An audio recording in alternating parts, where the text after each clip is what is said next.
Alright, you are all from the Isle of Albion, or other lands. And through your travels, you met a strange druid named Vargr. Vargr, in his recent travels, has heard a rumor of strange beings, of wolf's people, the Dverg, underground fairy peoples, and the promise of a contract of riches and treasure. And for all of your various reasons, you've been drawn together with Vargr to sail to the Isle of Purple Vapors and to find this contract and try to obtain that treasure. You are all on the island of Purple Vapors at a very strange village.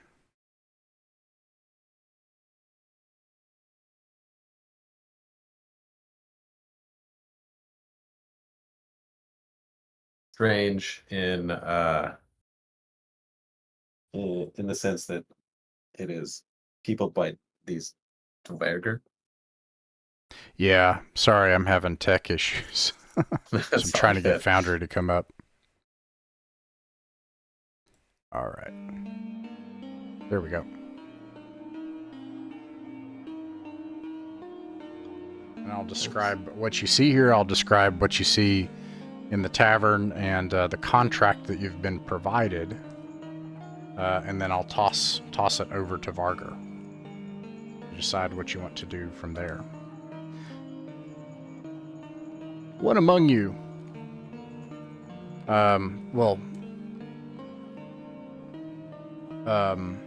Wolf, you have heard of these people, creatures. They are about a foot shorter than the shortest of you, and about a half a foot wider than the widest of you. They speak in a scraping, guttural tongue. And you can see here at a rocky outcropping on the southern portion of the island, it looks as if there's a hard vein heading into the earth, a cavern that's been cut out. A tower sits overlooking the ocean to the south. At the foot of that tower and beneath where the vein starts, different rocks and holes have been gouged out, and added to them have been added roofing and walls.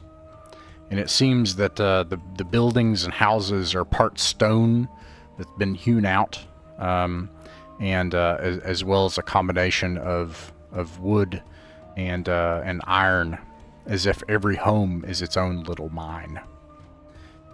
And one of you knows enough about these creatures that they speak their language. And strange though they be, there only seems to be men. They are all very hairy. And they're all interested in the mine and the time that you've come here. Nonetheless, there's still a tavern here. It's called the Rusty Battle Axe. And you notice as you come into the town also that it's clear that something has gone wrong. And there are stations of aid as if a battle took place. And these creatures lay stretched out on stretchers and stone pallets and receiving care, some of them screaming in pain. Terrible wounds. But anyways, you are currently in the tavern, and Vargr, you have agreed to meet with one of these people, along with your translator, William. The tavern is also carved from stone, but the tavern is lit by fires or devices that sits behind crystalline stone like quartz, and the reflections from the fires or devices causes a glimmering illumination throughout this place. They've upended barrels and improvised a tavern, and then it sort of settled in place such that it's, become permanent. And these creatures, these people, are all speaking in their scraping guttural tongue here. Some of them comparing precious stones and gems. You notice that much of their armor is made of this beautiful material, and others are comparing weapons and having games of chance. And you're here to meet with someone who claims to be a prince, or at least that's the closest word that William gives you to it. And you sit with him now, and the contract is this. There is a treasure that sits within the mine that's been closed. If you enter it, and you tell me what has happened there, then the treasure that sits there is yours, and it is a grand treasure. Besides that, whatever else you find within is yours as well. Lastly, and you can tell no one of this, or else you cannot leave this city alive, my axe has been cast into a nearby wall near the entrance. If you find my axe, I will give you 500 gold. And with that, what do you want to do, Varger?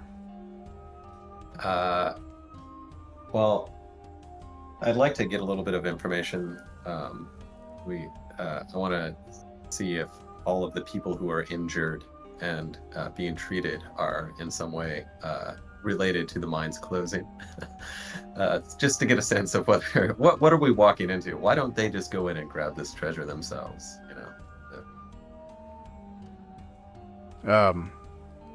Yeah, you relay this through William.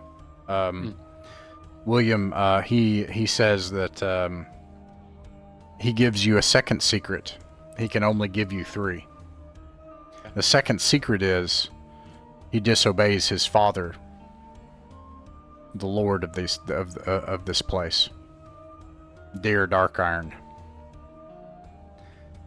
The mine is closed, but he can send you an escort and have it opened for you to enter. But you must go at night, and only with the escort he sends. And to answer the question, it is because the iron began to run dry, and intrigues and greed have taken over the Darkiron clan. And so a new vein was opened, and something terrible came pouring out of the vein, and a great many Darkirons have been slain.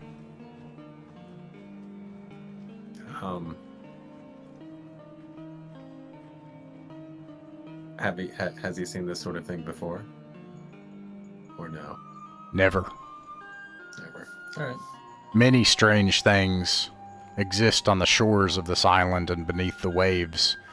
And, of course, there is the mountain upon which the ancient Lich is said to still reside with the Blade of Albion itself. So there are many strange things about this island, but that mine has given us prosperity for decades.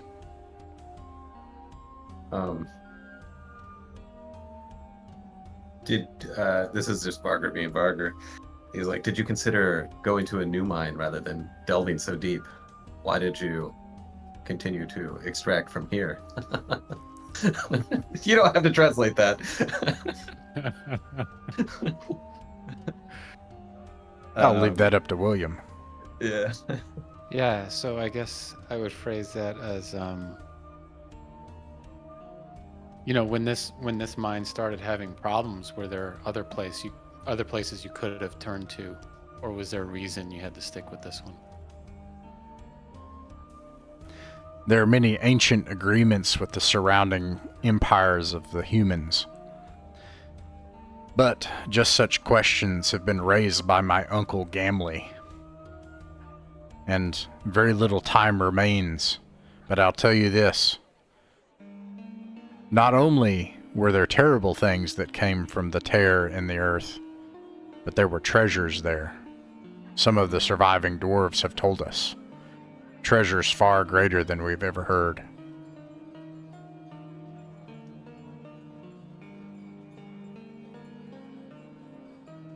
Would we be able to talk to any of these dwarves, or are they in too much need of care?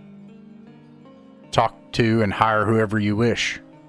If they'll speak to you and if they'll follow you, so be it. But give not my 2 secrets. That seems fair. What time is it now? This is the 20th of Deidre Fomalhaut, and he is suggesting that you enter at night. Yep. And it's currently morning time. Okay. Cool. Is there anything else that folks would want to know from the prince? It's just to clarify what we have to do in order to make sure the treasure inside is ours, which is if we enter the mine and we have to sit on a throne or something, or stay in for one night, then the treasure is ours, or... Find out what happened when they opened the vein. What is going on down there? And we also want to get his axe. I think that's a quick, easy 500 gold. I'm wondering about that third secret. Was that his way of saying, if you ask me another pointed question, this is the last answer you'll get? Or was that his way of saying, ask me for the third secret? I guess I'm conferring with Vargar. I took it as a sort of like warning, don't push me too much, but okay. I mean, like, I'm totally down to press, maybe ask him, maybe we can ask him, why doesn't your father why can't your father know about this? I will give you a third secret. This is the last. Oh no. My uncle Gamley wishes to unseat my father Dare. Time is running out. Okay.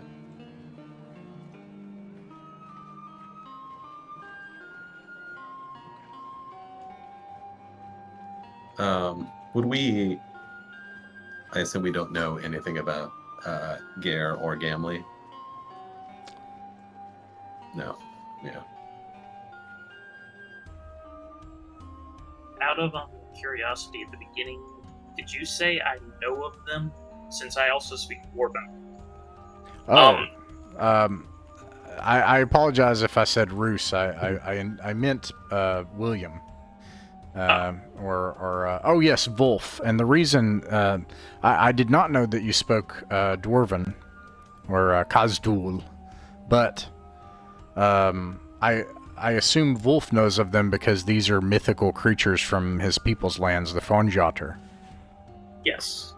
I was just going to ask him, possibly the fact that his uncle was trying to unseat him, is this possibly a cultural thing? Like, is it very against the dwarvish culture, or is it something that, like, is a very private matter between the clan? That type of thing. If that makes sense. You probably can't ask the prince such questions, but if you, spend some money and pay for, say, a wounded dwarf a draught to drink, they may tell you that yes, their entire livelihood, their connection to everything, their religion is tied to that mine. They have nothing if they don't have that mine, and they will be forced to leave. And so Gamley sort of represents accepting defeat. Hold on just a second.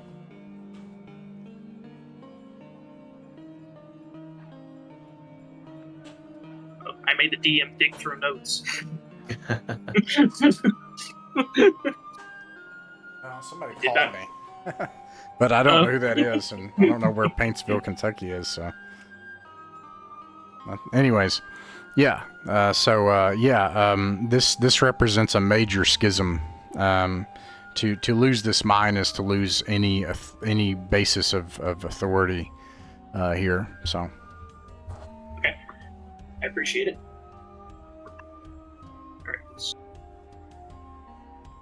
All right. Alrighty. Anyone have anything else they want to drill the prince on? No, not particularly. He tells I you figured it was- to meet at the back part of the wall of the Dare clan home,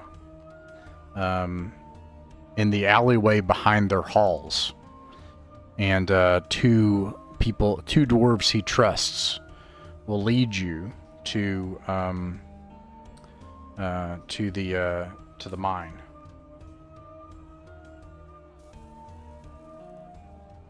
The Southpoint mine.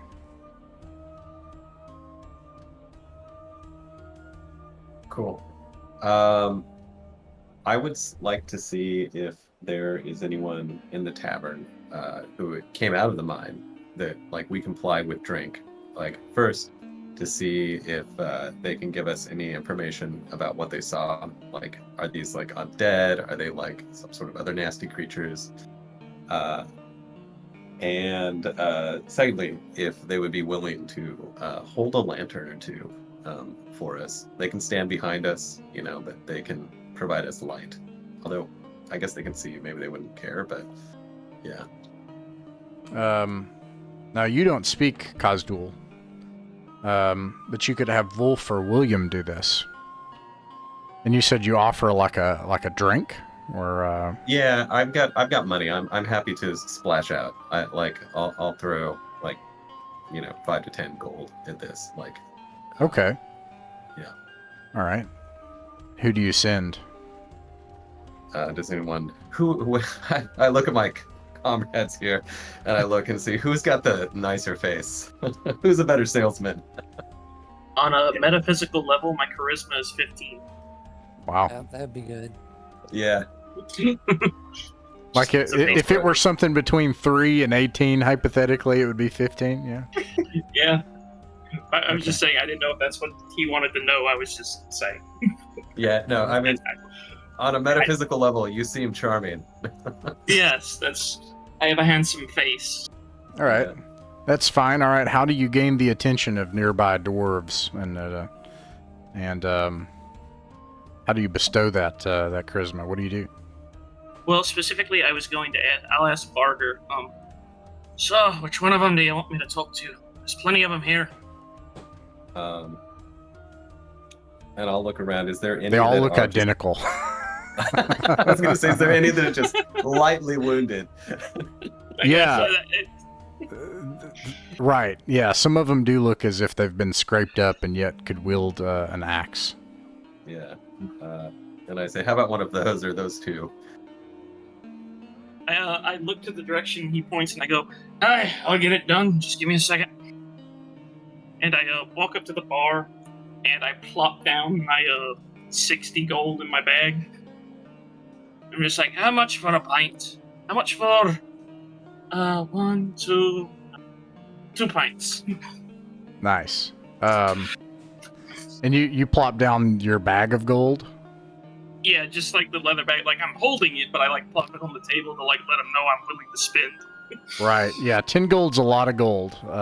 That'll Yeah. buy, about several weeks worth of ale, actually. I got it. Maybe a week I'm and a just- half. Yeah, so I just reach in and I pull out 2 gold. Right. Yeah. So, but they look at it and then they say, "Are you that thirsty?" How much will this buy here? 2 nights of drinking at the tavern. I then turn my bellow out loud. I say, "Then buy one for the whole tavern." They roar. Rah! They love it. Yeah, this guy, he's a big guy too. Wolf is, and all right, roll 2d6. Wait, hold on. Let me think. Oh. Let me start with roll 2d6. Okay. Oh, I know what I was gonna do. Oh wow.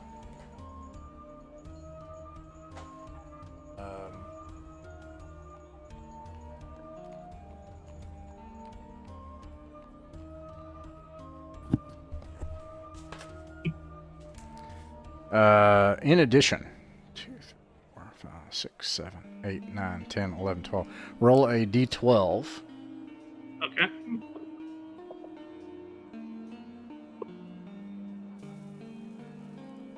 Dang. Could have been another 11. You got an 11? No, it could have been. It's a 6. It went to 6 last minute. A 6. 6.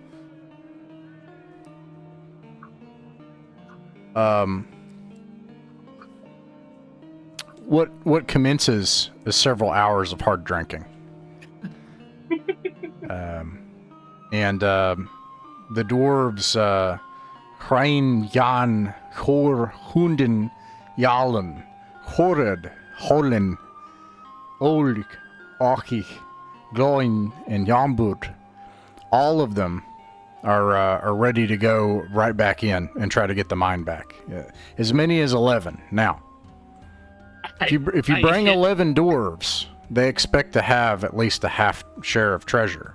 So you've got 5 characters and 11 dwarves. You're going to have, half as much XP and half as much treasure as you would. But you have your pick, and they are all nearly identical as far as you can tell, although they would insist they're nothing alike. And you learn 2 other things. The site of the Southpoint mine. There are 2 things about Southpoint that you learn in the conversation. One is that the dwarven community is under the patronage and protection of the former king of the Isles, and in his place is the Yellow Wizard, they call him. Valard the Yellow Mage. And he is the one who sits at the tower. And he has been immune to cries by the dwarves for help. He has refused to help for some reason. And the mine has ancient standing stones that circle it. And it's strange enough, but they have dug right down where the stones are, and they've never had a problem for decades. One day, they dug into a vein, and all sorts of monsters. They went into the vein, and they found a larger cavern underneath. And all sorts of monsters beyond description came pouring out and ripped to shreds the greater bulk of dozens of dwarven warriors. The mine is now guarded by the clan to prevent any entry. And many of those who've been wounded are dying. And they speak of tricksters among the monsters. That even if they could get the upper hand on the monsters, it was unfair, and they used magic and sorcery and trickery. And because you bought them all, how much gold? 10 gold, was it? I bought 2 gold worth. But if you want to splash out and spend 10, that's fine. Barter's covering it, so it's all good. Okay. Because you bought people drinks, you attain a rumor. They tell you that in these lands, the largest island in the former 12 kingdoms of the humans controls this island. It is supposedly a barony that is under the control of that greater island. But their ancient enemy, the Empire of Sark, wishes to absorb the Isle. And the Isle of Purple Vapors is an easy target for expansion. And so they think that they have been sowing chaos with spies and saboteurs.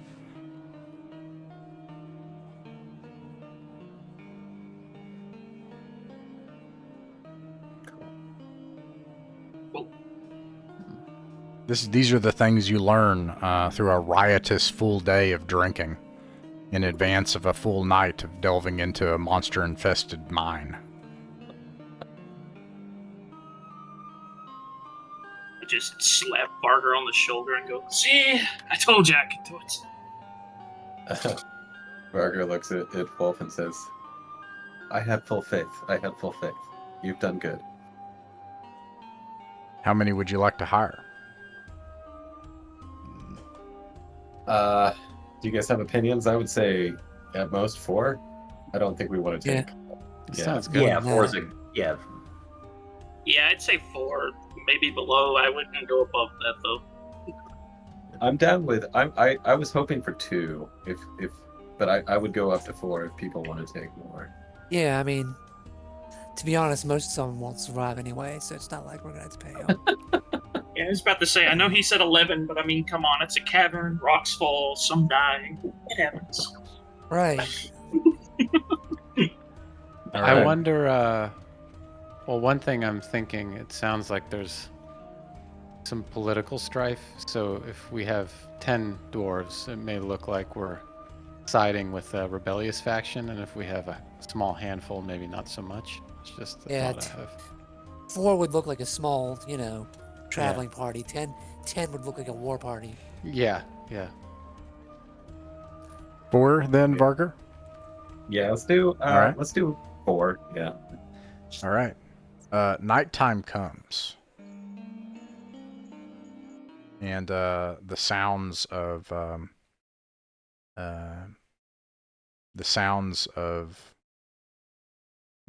clamor begin to eventually die down. And you meet with your 4 chosen dwarven warriors, and they meet at the back of the estate of the Dark Iron Estate.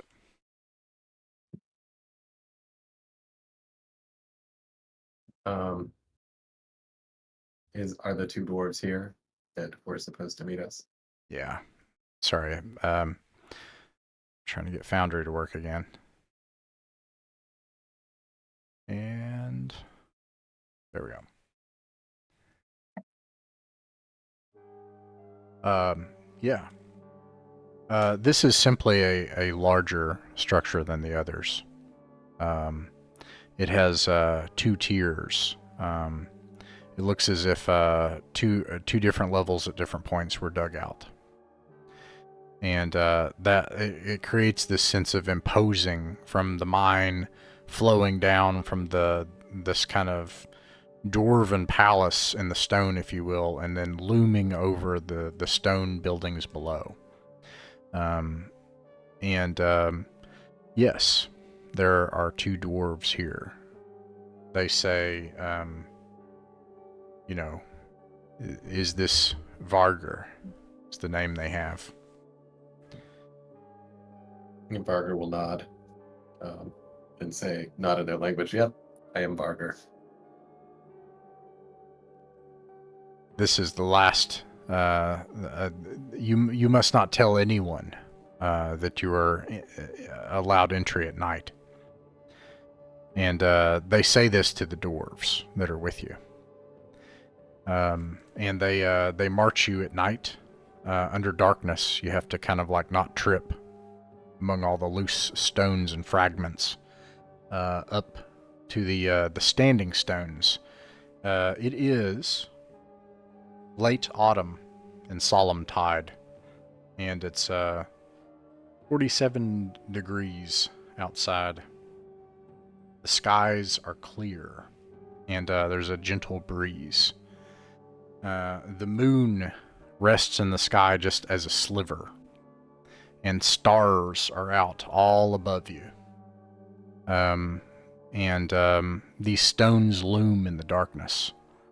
And on the near side of the stones, as if one of the stones was plucked up, and an entrance was made straight down into the earth. You meet two of the guards who stand aside at the dwarves that approach, and you descend. And you descend for a long time. For about 30 minutes, you descend down, and you wind your way down into various paths. Were there not dwarves with you, you think it would be very hard not to become lost. Until finally, you make it into a larger passage, and they're carrying torches. And you come to an area that's been buttressed by supports, with wooden supports, and on the other side some rocks. But on beyond that, it looks like it's, like they've started to work into the stone.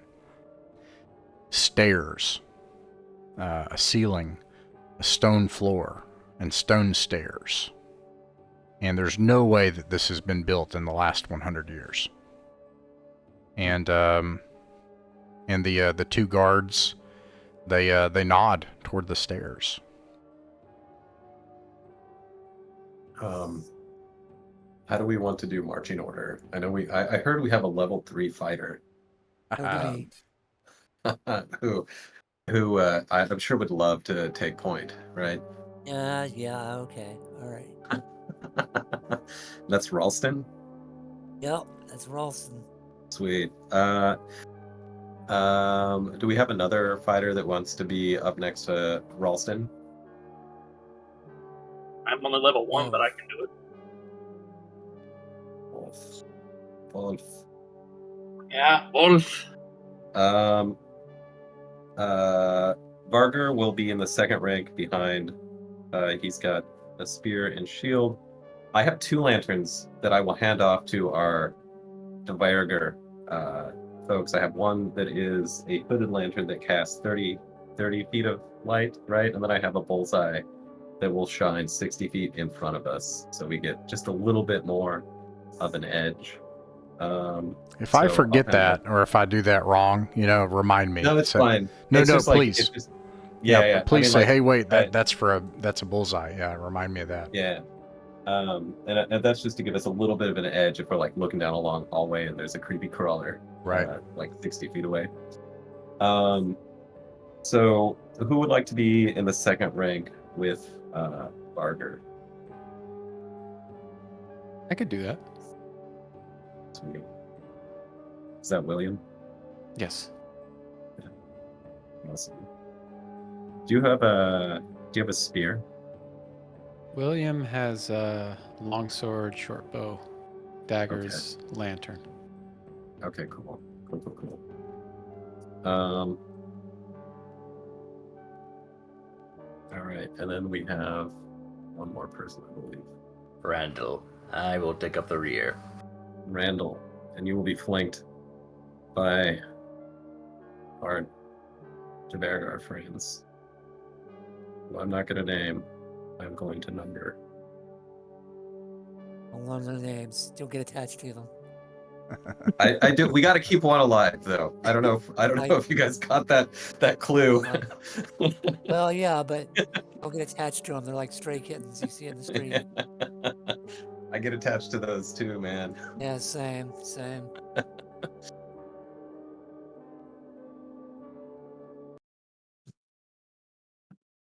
All right.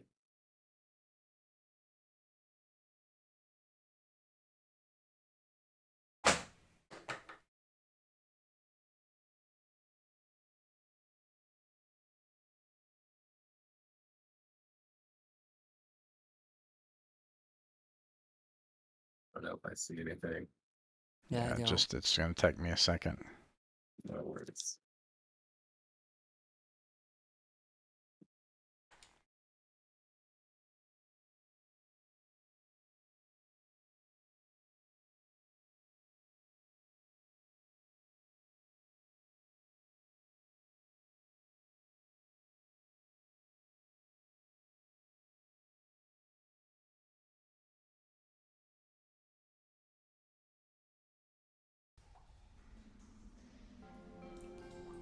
Okay. Yeah, sorry, Foundry's really slow on my end. Oh, takes a second each Okay. time. Alright. I am just going to give you that 60 feet.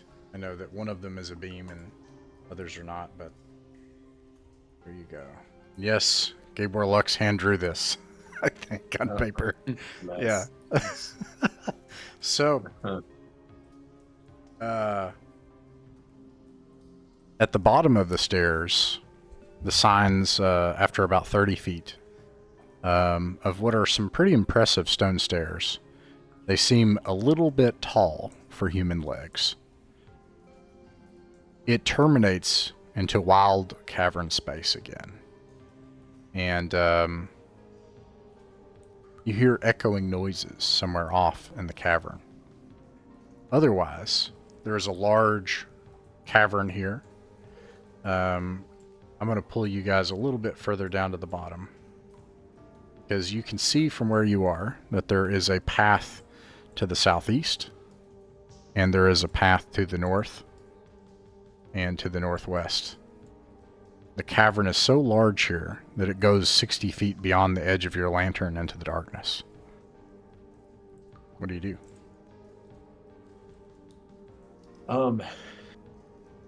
So we got the impression from the prince that his axe, or someone's axe that the dwarves were not supposed to see, was in an alcove near the entrance, right? That is what he Yes. said, yeah. I would kind of like to try to find the axe first. Yeah, same. Just to, in case we do have to cut and run, we found something. Don't come back empty-handed. Yeah. Yeah. So we can maybe poke around. But could we also ask the dwarves which way the vein was? If they could point us toward the vein. They say that it was all chaos and darkness and murder the last time they were here. Okay. And they do not expect to go far without finding battle in this place. Okay. Fair. They don't admit to being lost, but they were probably lost when they barely made it out of here alive. Okay, that's fair. Is there, like, how high, what is the ceiling like here? The ceiling is very tall. It rises 60 feet into the dark, almost the edge of your lantern as well. There are large, ancient, long-hanging stalactites. Some of them, you think, a dozen feet or so long. And I should also note, on the far wall, you can see something strange. A kind of glowing blue light. There is a lichen covering places along the floor and patches of wall at chest height. That is a glowing blue lichen. Okay. Let's go, unless someone, I'm just going to start going in a direction, if someone has an inclination, please shout it out, but I'm going to go clockwise starting. Let's look down this hallway. All right. Yep. Take a look. Let's keep this room.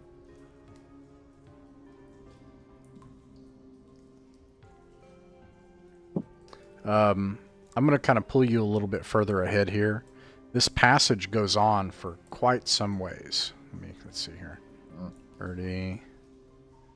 This is a large cavern. Okay. What is your base group movement rate? Is anybody in plate? I'm in plate. So it is, what is it, 6 or 9?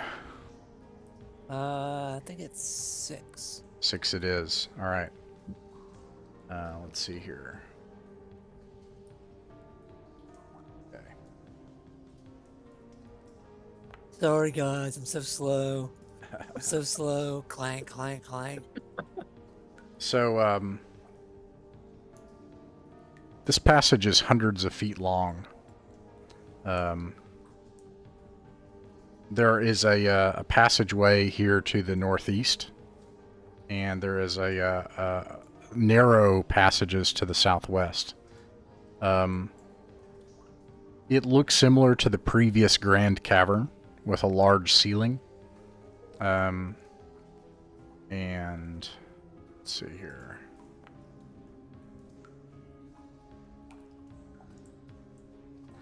You feel a gush of hot air, and then it happens again. You realize there are cracks, there are crevasses. You don't have any risk of falling in them, and you step over them easily. But the air moves from beneath you, and it is hot in places. And then the last thing is you find something here at the edge of this cavern.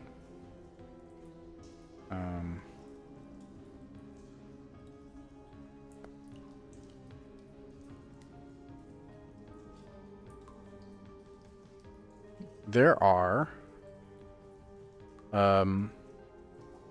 remains here. They've long since decayed. There are tattered cloaks and boots, long rotted clothes, bits of bone.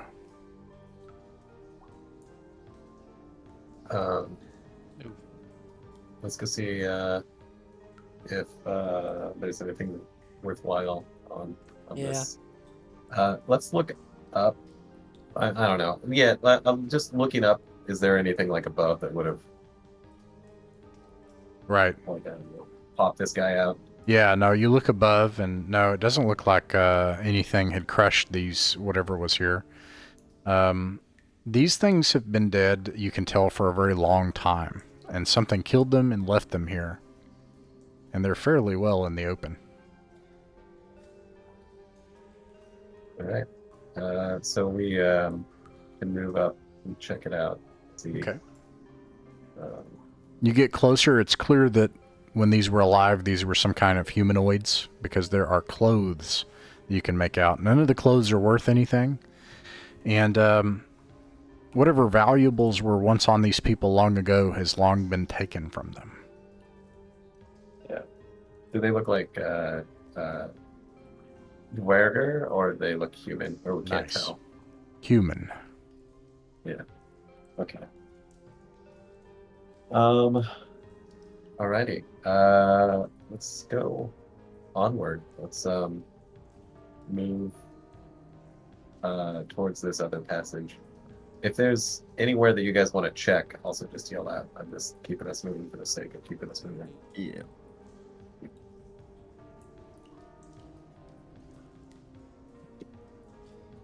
Eventually, when you make it up to this corner cavern sometime later, you find that you reach a dead end. Are there any, like, I should have asked this earlier, but I didn't. Are there any footprints coming into here? Take a look.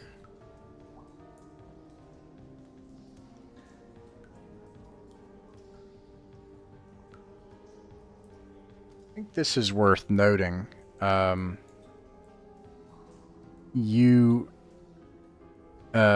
you started looking for footprints on the way into this grand cavern, you found some heading towards the southwest, Okay. towards those narrow passages. But here in this corner, and where the corpses are, you don't see any. Okay.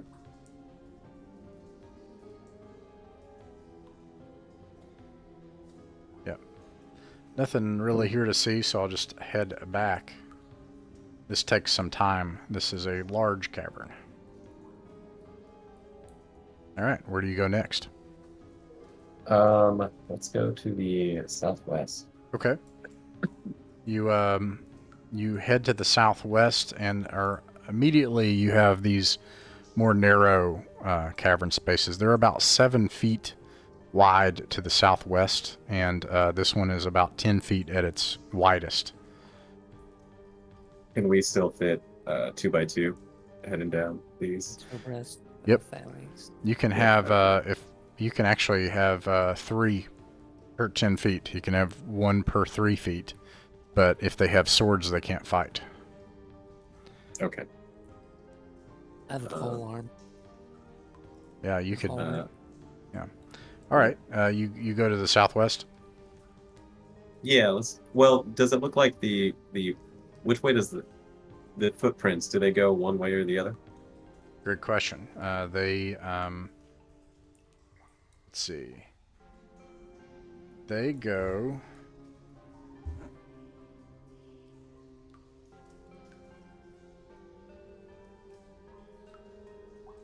They go to the southeast from the northwest. Okay. Let's just check the southwest to see if this is where the axe was. Because maybe he tossed it in here. Just check in. Okay. Okay. So you head to the southwest, right? Yep. Gotta kind of zoom in because the map is so big so I can measure it.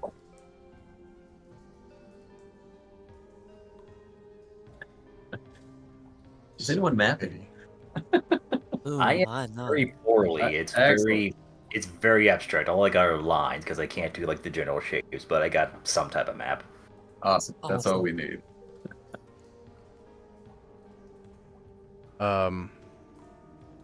Let's see. I need to check the dwarves really fast.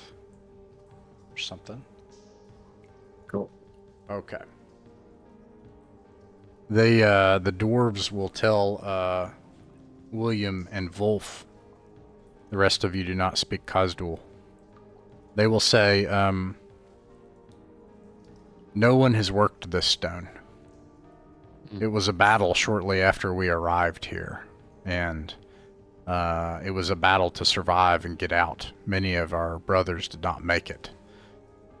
This is all natural cavern, though it's clear that it must be ancient.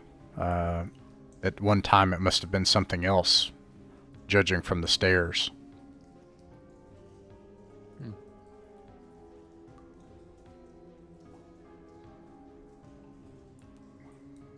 All right. What do you do, Varger? This room that we're entering, or this cavern we're entering, it is just a natural cavern. It's unworked. Right. Exactly. I want to peep. I think we should peep around over here and just see if this wraps back to where we would have gone if we were going to go the other way. And it does. Like it does. Yep. Yeah, looks like it does. And these footprints continue on down here and around the corner. Okay. Let's sort of just like swing out broad and look down this way, see if it goes down another passageway. What do you guys think? Do you want to follow the footprints, or do you want to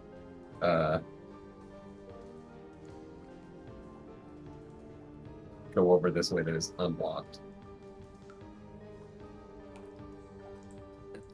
I think we should follow the footprints, but that's Yeah. up to Alright. you guys.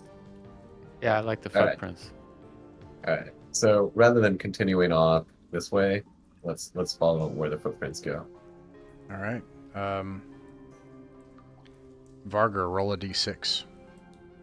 Alrighty. Love that.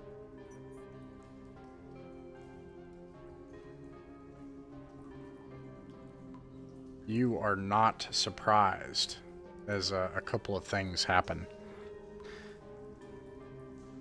First, a 6.5 feet tall, strange crustacean-like humanoid pops out from around the corner. Let me see if I can. Oops. Come on.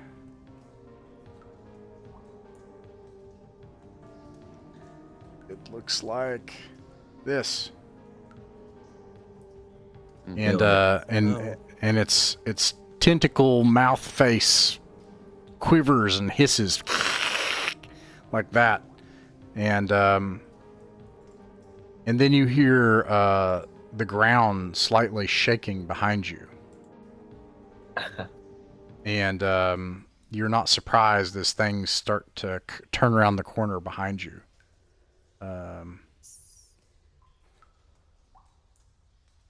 And it is 2 more of these things.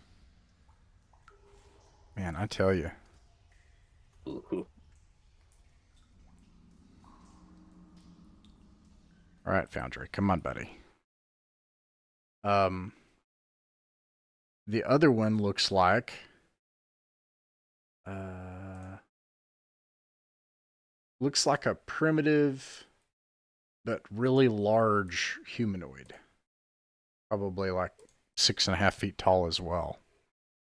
Wait. And they just like rush towards you. One with like a club, a huge club. The other ones with their pincers like just skittering towards you as fast as they can. And you can declare spells. I think it's a fair time to go ahead and cast a sleep spell. Is that alright for everybody? Oh yeah, go ahead. Yeah, Oh, go Feel for free. it. Oh, yep, Feel free, big casting. guy. Yep, casting away. All right. Detect magic isn't going to help us here, so I'm not going to detect magic. All right. Roll a d6, Varger, for initiative. Yep. Sorry, guys. Let's see how this goes. Oh, no. Oh. House wins. You're able to act first. The first thing is movement and missile fire. Everyone, let me kind of separate out these tokens a little bit because they're kind of hard to... and then you can kind of remove them wherever you need to from there. Let's see, Ralston, Varger, Wolf, Alfred I'm going to replace. William, Randall. It shows up as Alfred. I hope that's okay. Yeah, it's okay. And then let's throw down 4 of these puppies. All right.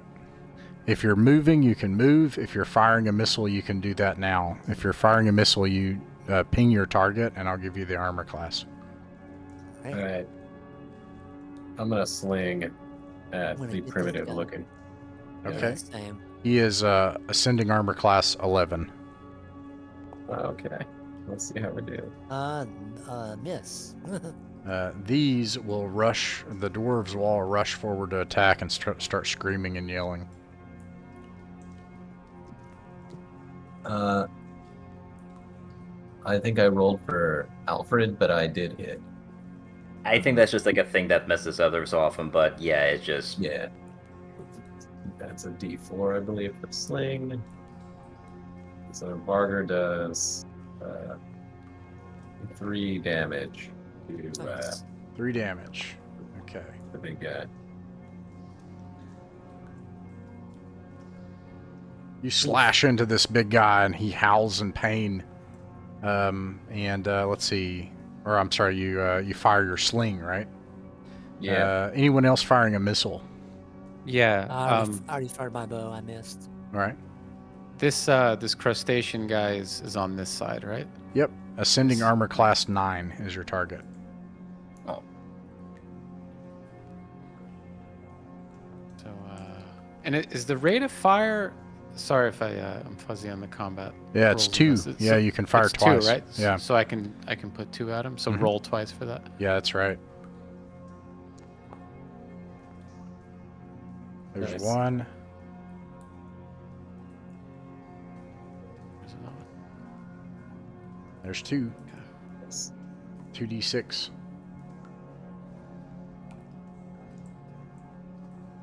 Sorry, I hit it once. So 1 and then a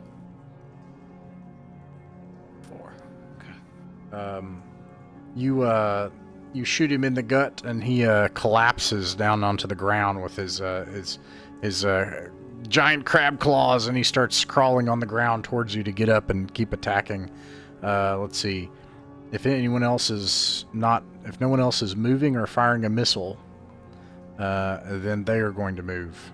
This guy's going to move, and these are going to move. All right, and then the next phase is if you did not fire a missile, you may do your melee attack. And if you're doing a melee attack, let me know your target. I'm going to question. attack this fella. Go ahead, Roos. I was gonna say a question.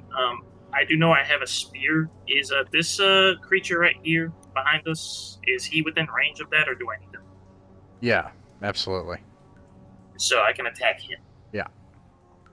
Okay, so just to roll a d20. Go ahead.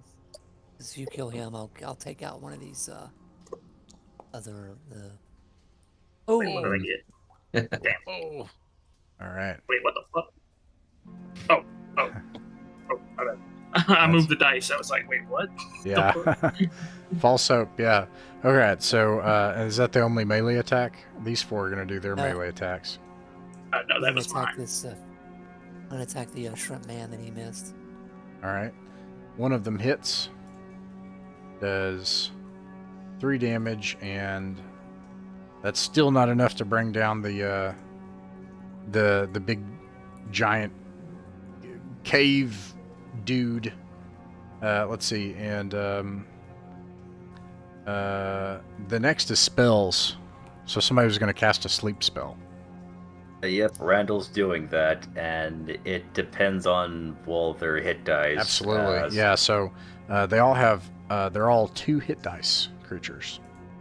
Okay, I can roll 2d6. So let's see.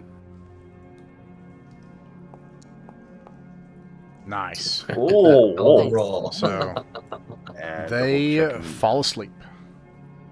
Wow. nice. That's why I love the sleep spell. Right? Very powerful. And that's We my put trick, this- everybody. I'm all out for the rest of the adventure. Hey, you're good. You did your job. Now, can we butcher these guys while they're asleep, or will that wake them up? This does create noise. Oh, let me go back to private now. Okay. Yeah, absolutely. They are asleep. They can't do anything. So we should. Yeah, let's butcher them. Yeah. You Yes. do Well, that. well, You kill them all in their sleep and slay them. Let me make a note of this. we have shellfish for dinner. Yeah, Wolf just looks at that and go. Wolf just looks at it and goes, "This should be good eating if we run out of rations." Nice. All right. What do you do next? Well, I gotta say, I loot the body. Yeah. Standard. Nice. It's kind of But- part of the adventurer code. Yeah. Yeah, I'm a pedant about all this. If you don't say you loot the body, I just assume you don't. Maybe it's got Right, yeah. because one group looted something and now they're in a different dimension forever now. So I mean, maybe you don't want to loot it. You know, I mean, Right, I know, I'll take that risk. indeed. Right. Isn't that part of the adventure though? Yeah, kind of. It was for them. It also was the end of the adventure for them. You find nothing of value on these this giant dude. He's maybe 7 feet tall, huge. He does not appear to be exactly human. And then the crab creatures are like people, like humanoids, except crab. And they're about 6.5 feet tall. Yeah. And the dwarves, one of them, Thior, he says, "I remember this now, slashing in the dark. These monsters, these are the very monsters we fought." Getting the cavemen or the crab people? Or all. These crab people. Sweet. Let's swing over here into this Yeah. cavern and Yeah. see what we see. Okay. Yeah. Oh, I didn't ask. Sorry. Are my arrows retrievable or are they? So what I usually do is, I said that you can, but I treat it as a dungeoneering task. You could roll a D100 percentage, but it takes 10 minutes. Oh. Let's keep moving. Yeah, you still have some, right? Yeah. Let's see here.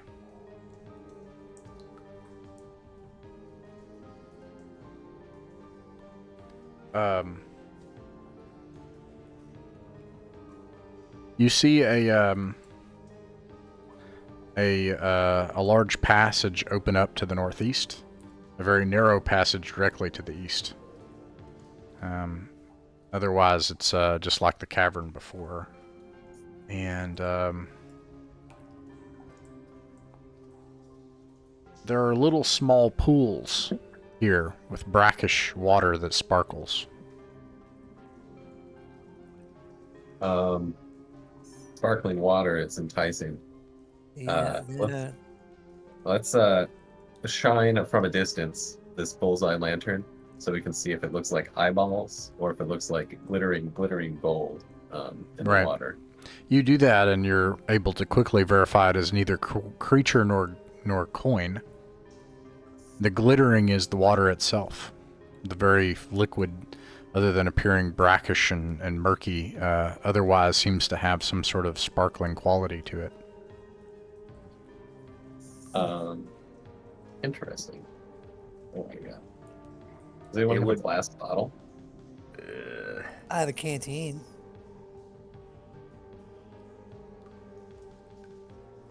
We could try it with the canteen, but it won't sparkle. It won't cast light through the canteen, I'm guessing. True, yeah. Like I actually have 9 pints of oil. Barger will dump out a pint of oil. Okay. So that he has a glass bottle, and he'll go. This might be the end of Barger. He'll go and try to gather some of this water. Okay. In a glass bottle. You get some of the water on you. It does not seem to hurt you, or onto your clothes or weapons, and you put it in one of your flasks of oil now emptied. If I shake it, does it sparkle or do anything fun, or no? Its sparkling quality seems to remain regardless of shaking it or not, and being in the container or not. Okay. Cool.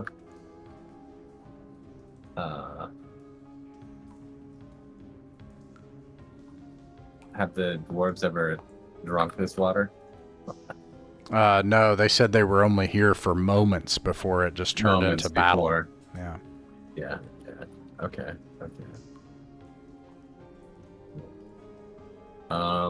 Oops. There we go. Cool. Is there, if we go up and look in this cavern that opens up, is there anything that exits from here? Oof, there is. So many. Yeah. So many passageways.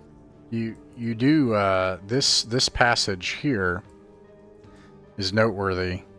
The dwarves kind of mutter in awe as you get up here. It goes beyond your lantern light, but the dwarves are able to say, and you feel a change in wind, even though it's subterranean. And they say, that passage, that goes on for miles.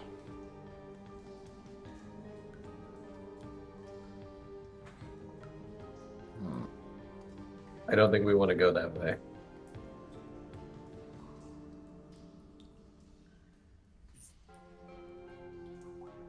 At least not yet. Now, let's explore more of the area first. Yeah.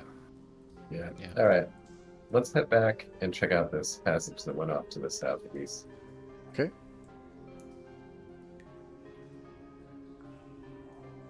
South. Oh, I'm going west. Sorry, southeast.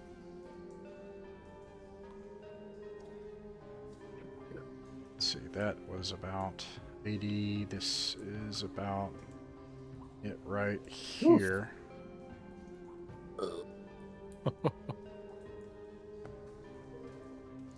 Okay. I'm just going to kind of pull you ahead here.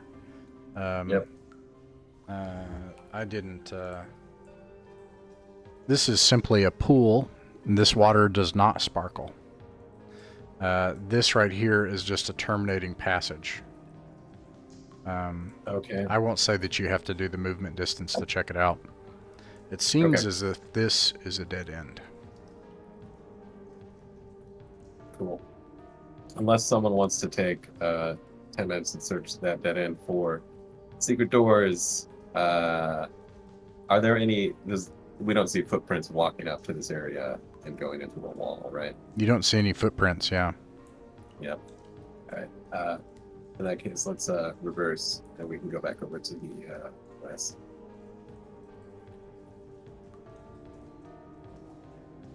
Okay. Let's see. That takes about another 80. You go to the west. It rejoins the cavern to the northwest, and then there are winding caverns to the south. Let us go to the south. Okay.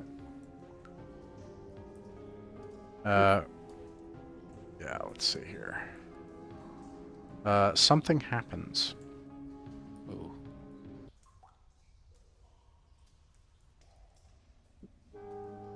So you have this passage to the west. I just pulled you forward a little bit so that I can show you what's going on here. You hear this noise. So I'm going to pull you even further forward so you can kind of see. These things do not notice you. They are... Let's see here. You see a bunch of sort of like fish people, and they're gathered around a pool. And about knee deep in the pool are these kind of amphibian people.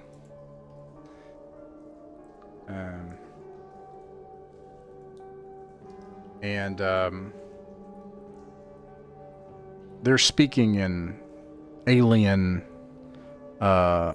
animalistic tongues that you do not understand. But as you approach that intersection, you can see at the edge of that beam kind of flickering. They don't notice, maybe flicker on the wall, and then you can kind of hear this. These fish people come up to the people in the water, and they slit their throats. They have these curvy swords, some of them made of a pussy-looking yellowish bone. And the lizard creatures simply fall into the water and sink. And disappear into the water. I don't like these guys. Now I'm going to put you back at the intersection. That's where you kind of are able to suss out this is happening. What do you do? This might be a good time to pass it around the table, make sure everybody gets a chance to... Yeah. Probably not wise to start a fight with them at this point, because we could potentially take them, but right now we just need to look for treasure or anything. We haven't found anything so far. Yeah, well, I'm not worried about them. Let them do what their personal Yeah, I conflict. agree. Yeah. And there was at least 6 of them, right? From what I saw. Or more. Yeah, that's right. Yeah, maybe we don't need to brawl with them right now. All right. If not that... My bloodthirstiness is conflicting with my cowardice. If not that... Oh, go ahead. Well, I was gonna say he's got a bunch of oil and we got torches, so we can make a barbecue. But let's avoid them. yeah, let's do that. Wolf isn't stupid. He doesn't want to die. If that's the case, then where do you go? Do you guys want to head back towards the entrance of the cave, or do you want to head over to the west? Let's head to the west. We haven't explored the west yet. All right. I suppose I forgot to mention, whoever maps, me and Richard, we always give 100 XP for whoever maps. If you post your map, the caller gets 100 XP. Sometimes there's other things too. A treasurer, if somebody keeps track of what you get. This opens up into another grand cavern. There's a narrow space here. It's obvious to you that this narrow space continues back to where those fish people were. The grand cavern has a very large passage that continues to the southwest. The dwarves are able to tell you this one is Hunden. He says that one also goes on for miles. This cavern connects to much larger spaces Something isn't right. This whole island isn't this large. It doesn't make any sense. And, Sounds. oh, go ahead. I was gonna say, sounds like foul sorcery. Yep. Yeah, they all growl at that. There's a passage here to the north west, and then one to the west where it opens up into another passage. Everybody roll a d6.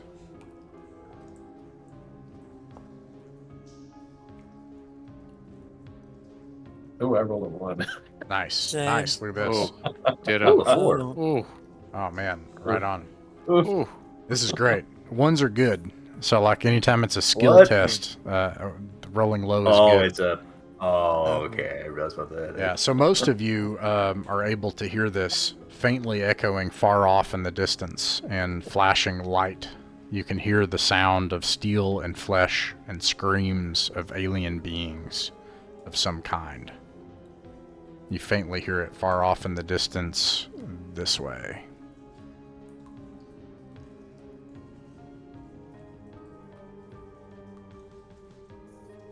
I think we should check that out. Everyone Yeah, agree? we could. Yeah. All right. Let's go in the direction of that. Okay. But we Could be must be some- careful. But we must be careful not to go in too rashly. This could be something we're not prepared for. Correct. Here you can see another lump of bodies of some kind. You'll have to get closer to see what it is. Do you all think we should check that out? I think we should hit the bodies before we Let's continue on. check these bodies out. Yeah. Okay. Yeah.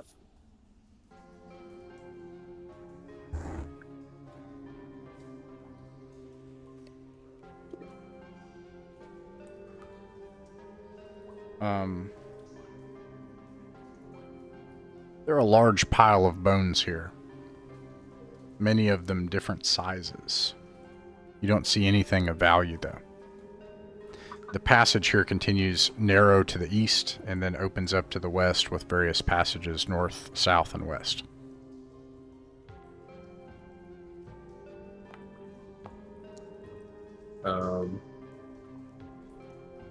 Let's wrap.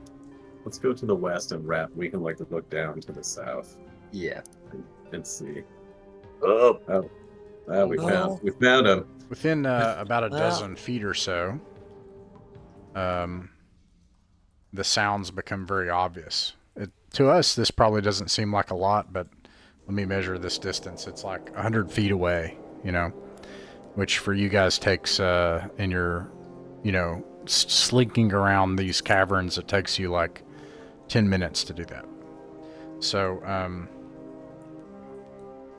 here to the west is a scene of chaos and battle. And there are a bunch of those fishmen in desperate combat with a bunch of those tall humanoid men that you killed earlier. And you see the concupiscence? What is it called? The magical fire magic of spell fire and sorcery going off. For some of you, it's probably the first time you've seen something like this.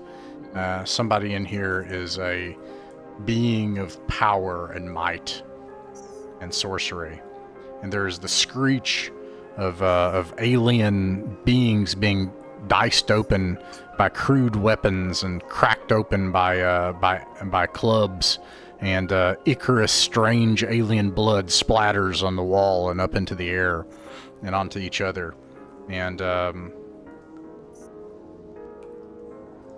yeah, there is a war here. The dwarves grip their axes, eager to rush in and join.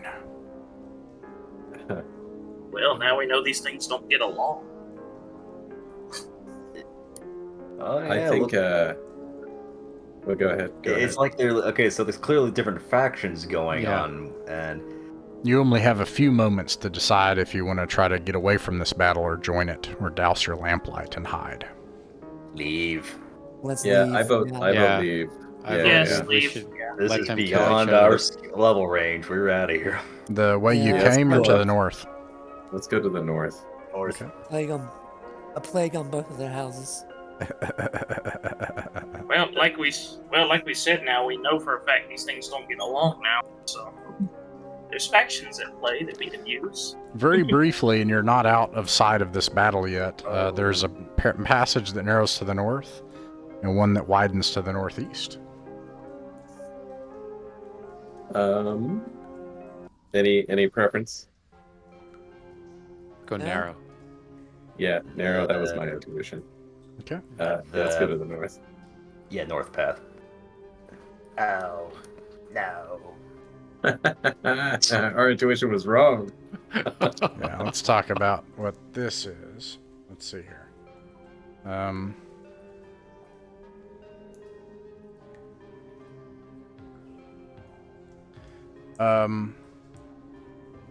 You see a cliff. The dwarves speak in awe in Khazd-dûl. They say the ancient gods in Khazd-dûl. They mutter this. As there is some massive stone structure on top of this, whatever this cliff is, that rises about 20 feet above you.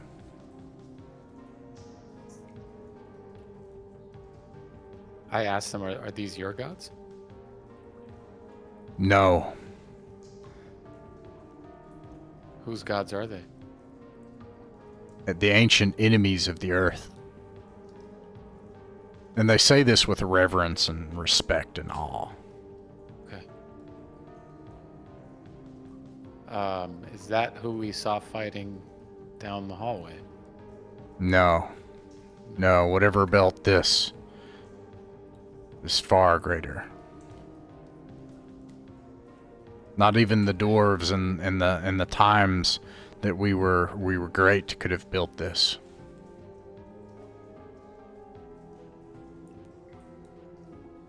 And it doesn't make any sense from your perspective where you are, because this just looks like a cliff so far. Yeah. Okay. But then this cavern space rises up probably 100 feet. The cliff itself is 20 feet. You can tell that there's a very, like,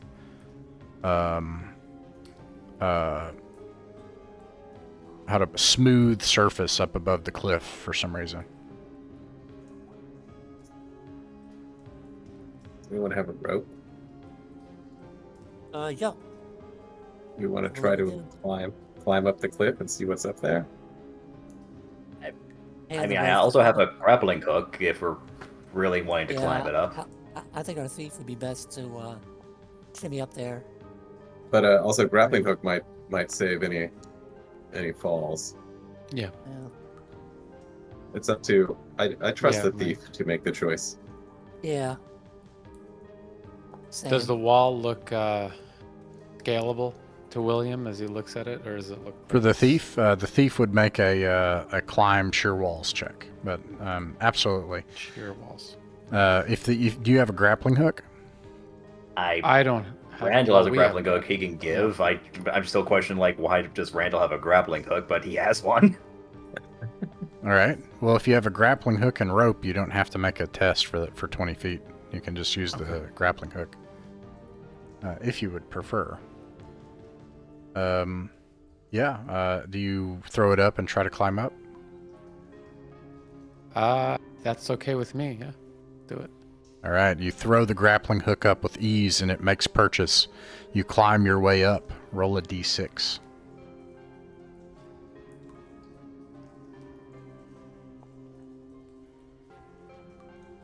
You start climbing up, and then as soon as you grab hold of the solid surface, you see above you almost a flat plane that goes on for 100 feet in every direction. Beyond, probably, I assume you have some kind of sconce you're trying to use just so you can see, or maybe they're trying to shine the lantern light. And you grab your hand up on the surface, and you immediately hear and shuffling coming like immediately as something tries to grab your hand. But you are God. not surprised. You're able to act. Okay. I'm gonna go back down. Yeah, I think All that's right. a good idea. You start sounds like you, the you smart start thing to going do. back down, and then this thing, like one of them, like pulls up to the edge, and you see these humanoids up on the edge of this thing. One of them is taking the grappling hook and trying to unseat it while William is on it on the rope. Ooh. And the other Can one I is get a peering grip on down. the wall at Are, this point? are you a thief? Yes, sir. Roger that. Yeah, you can do that. You can attempt a climb sure walls test if you'd like. Skill check. I think that's safer. Yeah. All right. Yeah. I think it's So is that D100. D10? D100. Yeah. Yeah, which is Yeah. 2d10. Yeah, and I think you got to get below a 80 something. Is that a 67? Looks like it. Yeah. Or 76. 76. Okay, Yeah. I am pretty sure that passes. Do you have? Yeah, your... it's under 87%. Yeah. Yeah. Awesome. Yeah, you he takes it and tosses the grappling hook down, and then it clinks down at the bottom, but you're able to like grab hold and chimney climb and get down slowly, just without. You grab a hold of a ledge as the rope gives way, and then like get purchase without falling, and then you slowly get yourself down. And these things just leer at you from above. You just see with your lantern light, 20 feet, you can see a face partially decomposed, slimy and white, and a long tongue with a jawless mouth flapping, hungrily looking at you. Oh, God. Okay. What do you all do? I share this with my colleagues as quickly as I can. That might be We where the see that- lich lives. Yeah. Could be that. Does anyone want to try to face those things? No. Not really. No. Not really. We need a dozen clerics for that at least. Yeah. No. All right. Maybe if I had a paladin. Can we collect the rope and grappling hook? Yeah, Does it yeah, fall down somewhere absolutely. Where we can grab Yeah. Yeah. Okay.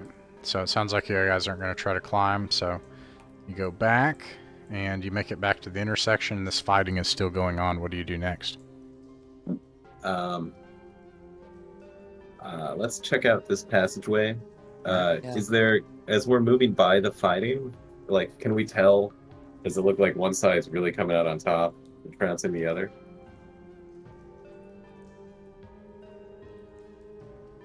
Two, 3, 6, 7,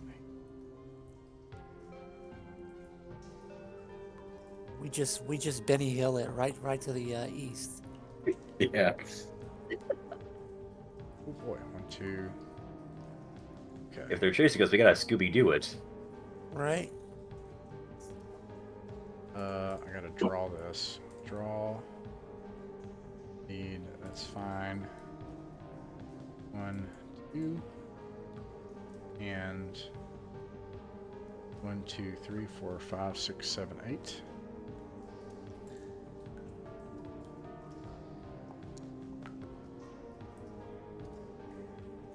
Uh, 1, 2. No, it seems like it's Pyrrhic so far. Cool. Yeah, we skedaddle. To the east? Yeah. Okay.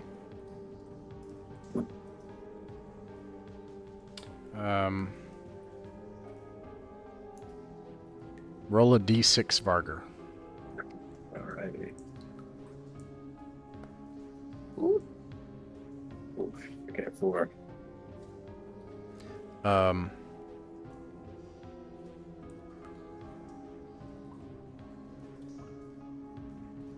going to do public rolls now.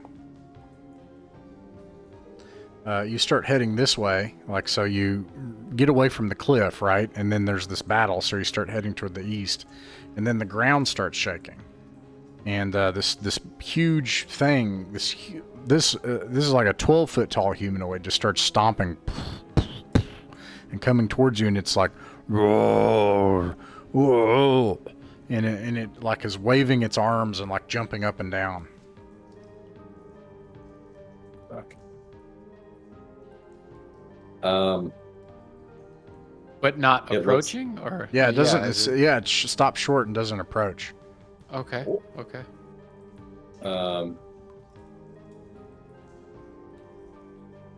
Thoughts? Does it know He- we're He here? speak. Yeah, he can see you, and you can see him, and he's jumping up and down and gesticulating, and he speaks in broken common, and he says, "Leave my home." Oh. Okay.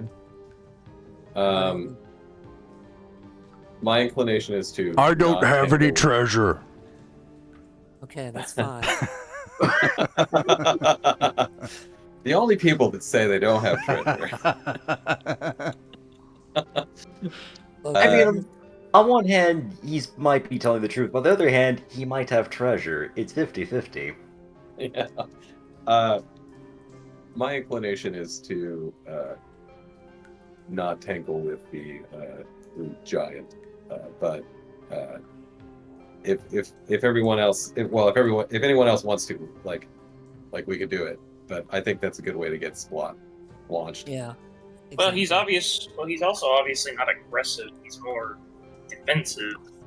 Seems Yeah. like he can speak at least. So I guess if we want to ask him some stuff, we might be able to maybe talk him down. That's just an idea. I mean, again, it depends. If everyone else thinks that's a terrible idea, I understand. We could try it. We could try Yeah. it. We can ask him. We are looking for treasure. Does he know where treasure is? What do you know? Do Treasure is or... He seems to get really agitated, and he's like, "I don't have treasure. I don't have treasure. No treasure. We're not looking for your treasure, friend. Good. looking for I mean, any- I don't have any. But if you were, good." It's good we're looking for treasure. Or not.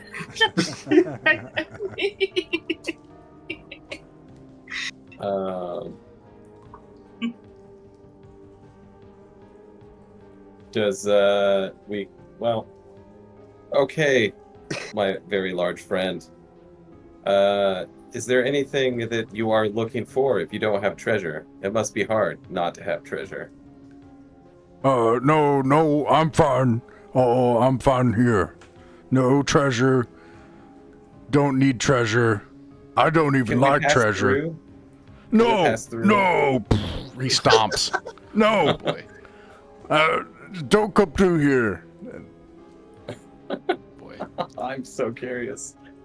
Look, your buddies are being murdered by fish people back down the way. If you want to go help them, maybe, be a No. team player. Be a team player. No. No.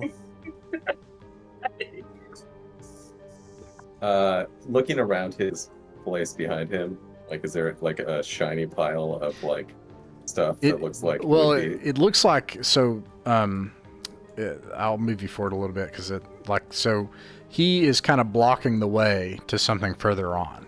But Okay. this just terminates right here. Yeah. Okay.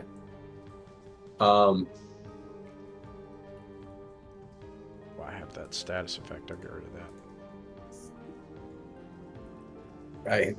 Varga is going to turn to the group and just talk quietly. He's like, I think he has treasure. Yeah. I'm leaning towards killing him. That's just my thought. How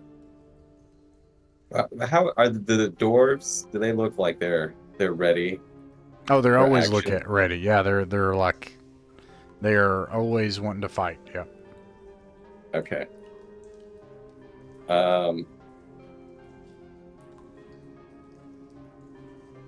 Do you guys have any special inclination for how we do this, or should we just rush him? Let's just rush him. Let's Yeah. rush him. Let's do Okay. it. Fire. All right, nobody is Spells, surprised. Fire. Does anybody have any spells to declare? I'm Dwarves out in of the front. spells. Detect magic. Okay. Yeah. Dwarves in the front. Take our. Roll a d6 for initiative, Varger. Sweet. Never mind house wins. All right, top of the initiative order. If you are moving, you can move your token. If you're firing a missile, you can fire a missile. Your target is ascending armor class 14. All right. Question: Do non-fighters get dexterity bonus for missile weapons? They do, in but Swords and Swords? to hit. And To that's hit, and yes. that's and Okay. it's only ever to hit. Yeah. Yep. Yeah. All right. Oh, nope. That's a big nope. Randall will go ahead and unleash 3 of his darts upon the giant. Nice. And that's a nope. Got 1 hit. And... Oh, 2 hits! Nice. Nice. Oh, Ascending nice. armor class 14. That's right. Is that what we said? Ascending armor class. Yeah. Okay, and I've got a +1 on my dex. I think. 4 whole damage. Not Wow. bad. Yeah, that is good. I did 2. Okay, so damage with 2 the sword. arrows. So that's 6 so far. Oh. 2d6, right? I think. You hit twice. Yeah. Yeah, 2d6. 14 and an 18. Yeah. 2 and Nice. Nice. Okay. You all just like fire a volley of a barrage of arrows into this thing, and he like he gets hit and he stumbles around. Oh no, my treasure! And he slumps against the back wall and then slumps down and falls off to his side dead. I thought you said you didn't have any treasure, dead boy. I guess we could have said, if you give us your treasure, we'll let you live. But we didn't. That's true. We didn't That's try. true. You know what? Hindsight is 20/20. It's true. We can do that Causes next time. And noise. to be fair, he was a liar. So I mean, like, was he really going to? And he wouldn't even be honest about it. All right. Let's see here.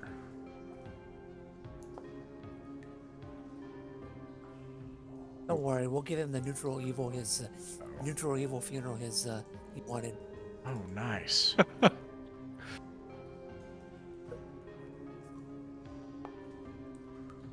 wow. Okay. Oh, Nice. I'll write this down.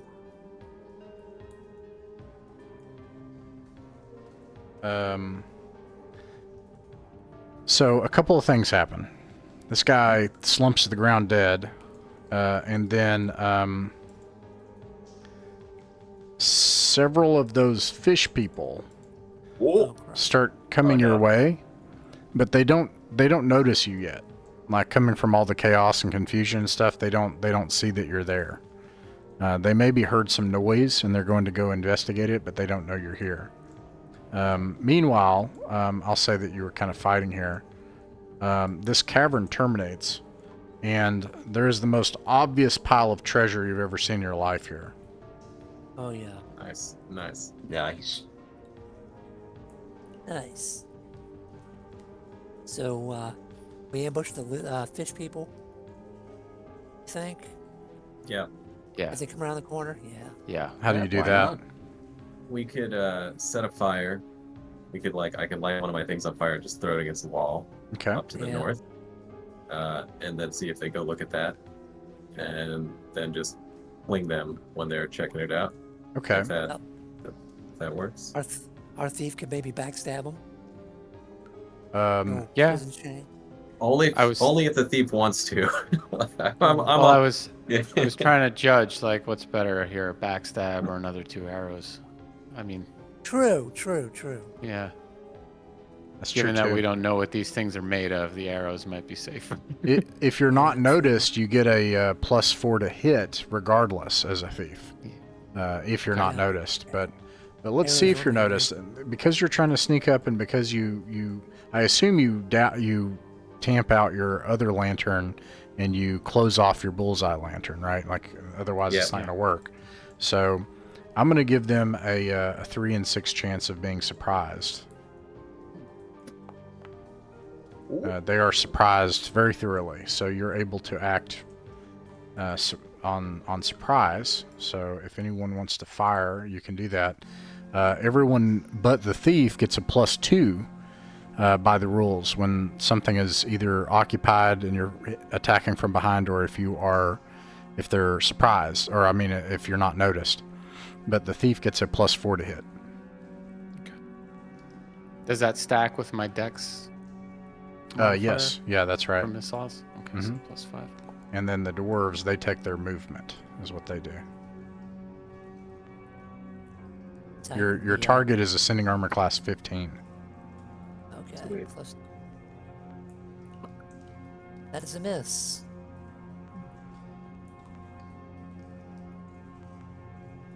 I hit the nearest one for 4. Okay.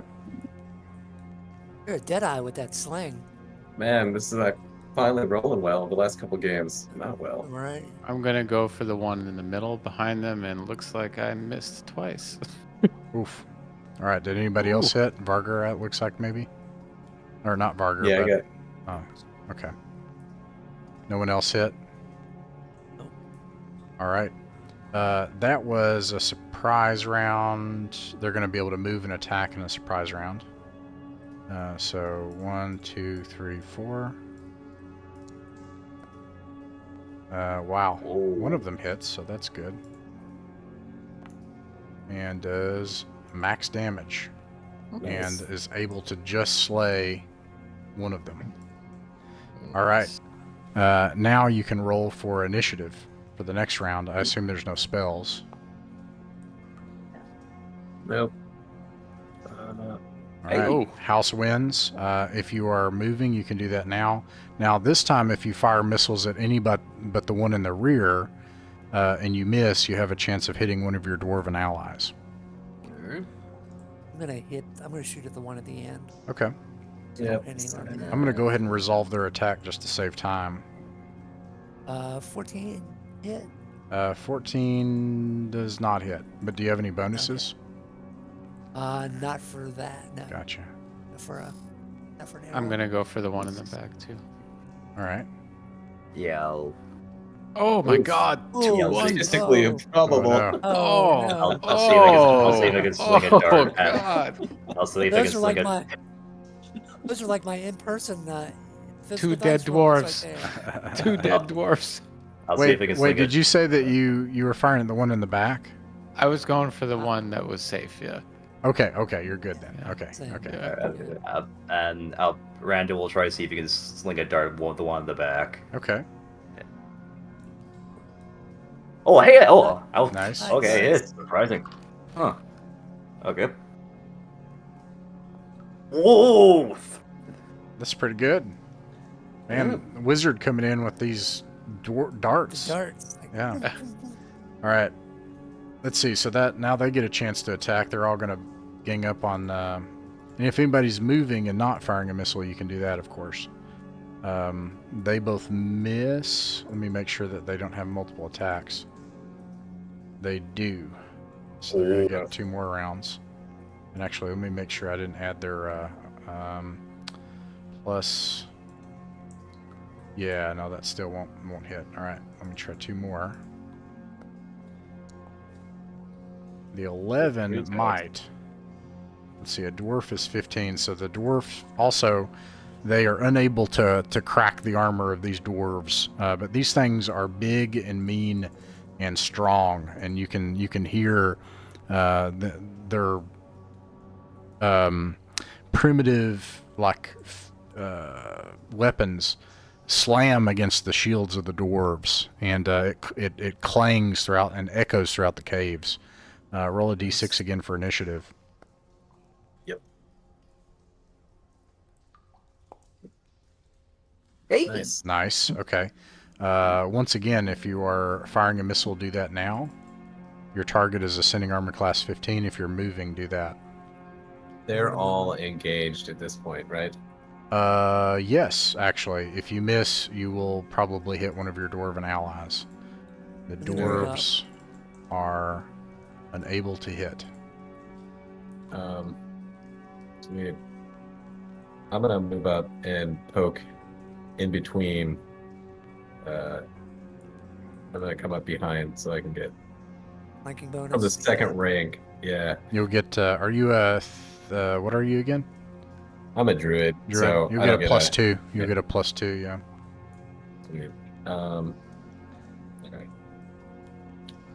So stabbing with my spear. Oh, are we doing attack? I miss either way, even if we're not doing attacks. All right. Yeah, you can do your melee attacks. Because they're not going to move anywhere, yeah. I hit. Nice. Oh, yeah. 1d8. It's one. Okay, I'm gonna take a longsword swing. That is 17. 4 whole points of damage Nice. on the middle guy. Okay. I was 17. going for the middle guy too. 17 hits, I assume, and then 1d8 for the longsword. Yes. I do remember that. 8. Nice. I missed. Oh. All right. Yeah, you hew its fishy head off. It rolls down onto the ground. The other one's going to make a morale check, and passes and decides that now is a good day to die as a fish man. And he's going to fight to the end. And he turns toward the one of the dwarves and does his attacks. I believe both of those hit. Oh. Let's see here. They do D4 and D3.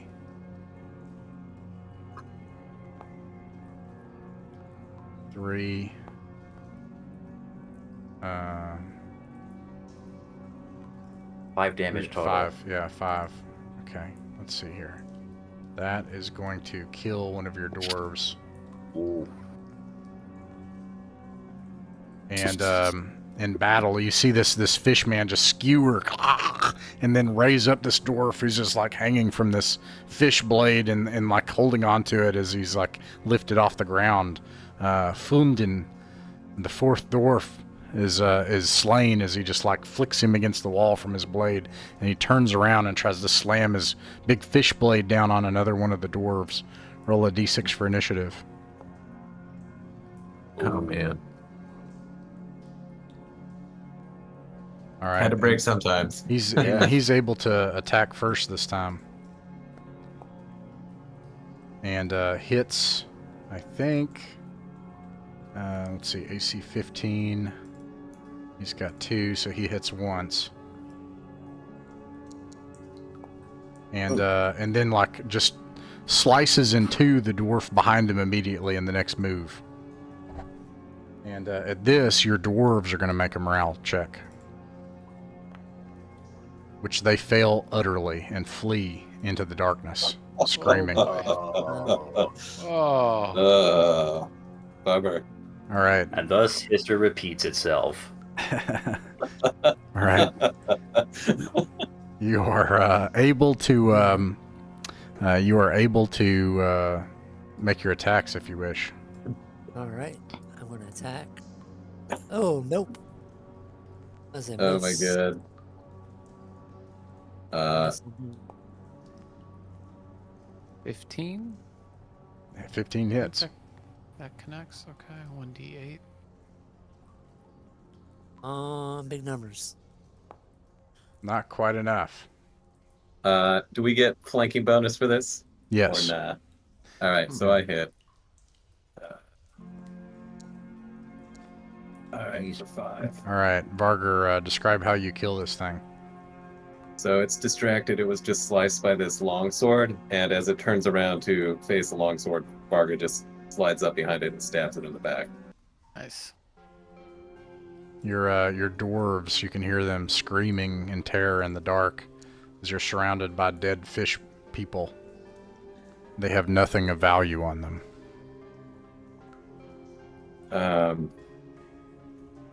So The dwarves do. I mean, that's obvious. They have like axes and armor and oh yeah, let me see if they have any money. No, they I don't. think we need to be. I think we need to be a little more respectful to them. But I mean, Yeah, we'll that's- bury the next. A little bit. Yeah. Yeah. If we need it, like, I don't know if we want to take their weapons back. I don't know if that would mean anything to the dwarves. It might. Yeah. They maybe. died in battle. Yeah. We haven't looked very carefully at our big horde back here, right? Nope, Yeah. not we yet. didn't At all. Yeah, we were distracted. So I have detect magic, and since like we've got 30 minutes left, and let me double check how long it lasts, how many turns. It might be worth just firing off to look at this to see if there's anything in particular of value that like we definitely want to make sure we run out with. Or we can Last just- for 20 minutes. Last for 20. Or we can just throw it all into sacks and worry about it later. True. Let's go look at it and see. Yeah, let's look at it. Yeah. Once again, an obvious pile of treasure, inconveniently scattered all over this cavern, just haphazardly amongst a bunch of trash and heaps of refuse. Go ahead. Sorry. No. Finish.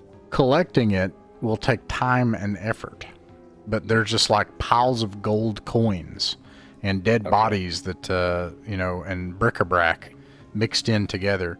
Amongst the piles of gold coins and bric-a-brac, there is also a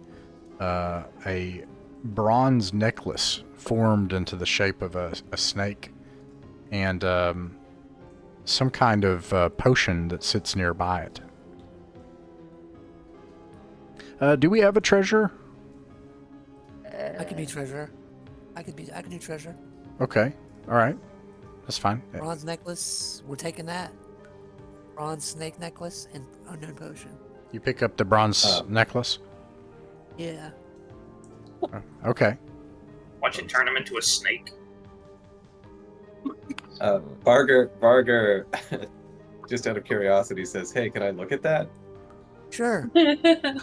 Oof. Can he hand it to me?" Or, Yeah, I'll hand it to you. Yeah, you try to, and you do. You hand it to him. okay, good. Yeah. It's like, oh, this is nice. I hand it right back. Am I gonna turn Nice. Am I gonna turn into Thulsa Doom now? Oh, Conan Uh, reference. Love it. How much time do we estimate it'll take us to gather up all the coins? 30 minutes. Okay. Mm. I am gonna. I will There fire are at least hundreds, at least. Wow. Okay. And do they all like? Does it look like there's a good number of gold, or is it like a bunch of coppers, like hundreds of coppers? It's mostly gold, and they're these Okay. huge, fat gold coins of a mint you have never seen. Ooh. Okay. Yeah, we want to do this. I think. Does anyone disagree? No, I'm in. absolutely not. All right. My greed has overcome my cowardice. I also want to look at the corpse of the giant and just see if he had anything good. You examine the corpse of the giant. There doesn't seem to be anything valuable on him, but other than the necklace and the potion, you eventually pick apart all of his refuse and feces, and pick apart all of the different gold coins. Now, I have a question. Does anyone know the weight that they can carry before they get to movement rate 6? All right. I do not. If they don't, Yes. I do not. Uh, Hold on. so I've got the book open, and it's 101 to 150 pounds. Would put me at a 6. 101 to 150 pounds? Well, that's not accounting for what I've got on already, I guess. All right, so Rangel can carry up to 85 pounds, and he's currently has 22 pounds on him, so he can carry. So he can carry 63 pounds of gold before he has to go to movement rate 6. All right. There's 630 gold coins that you get. And then the remainder of 470 gold coins could be carried, I think, by William. Yeah. So I'm carrying 45 pounds. Yeah. So I have some wiggle room until. That 630 gold coins and you guys can do the math, but otherwise, I'll assume with you could do some more math. I'll assume though that William and Randall cannot carry anymore because you're at movement rate 6. So at that point, Yeah. so that's 1,000 gold coins or 100 pounds of coin. Sweet. I vote we make our way towards the exit. Mhm. I want to see if we can try to find that axe, which hypothetically was towards the exit. Yep. Let's see. 1, 2, 3, 4, 5, 6, 7. 1, 2. And 1, 2, 3, 4, 5, 6, 7.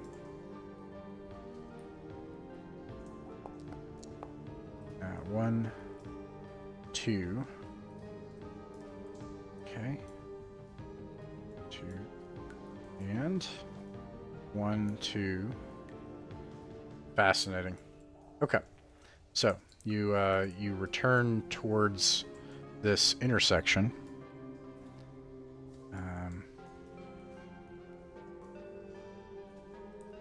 What's that? Was 30 feet. And this is you up to 90 feet. And this is about 100 feet. So you get to this intersection again, and this battle is still going on. And they are not dead yet. But it is getting quieter. It looks like they're slaying each other to the last. All right, and then you said you're going toward the exit. So you get here. Where do you go from here? You only have moments to try to evade that battle. As I take a quick look towards this, I assume this is like a pile of bodies or something down here. Does it look like we could look at that without being noticed, or is that like obviously in view of this battle? That's obviously in the battle. Okay. Yeah. So Yeah, we let's go go right. we go back the way that we came. Which way is that? This way to the east. All right. All right. You get to this intersection. Where do you go from here? I believe we can go this way. Is Okay. that right? Should be able to. Yeah. Oh, oh wait, yeah, you already looked at that. Okay, you get to this larger grand cavern. Where do you go from here? This way is right, correct, y'all? I think so, I- yeah. Yep. So up to the north west. All right. You have 2 very narrow caverns to the left and the right once you reach here. From what I remember when we were here last time, they both snaked to the same place. Yeah. Yep. We walked. I think we came this way, so let's just walk over the same steps. Yeah. This one is. I believe that one is the more traveled one. I'm sorry, right or left? Sorry about that. I was looking at distance. Left. Left.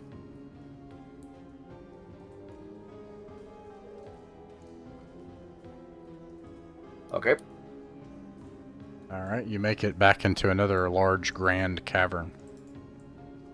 We went ahead. Yeah. Keep heading left. Yeah, Yep. left. Head up to the left.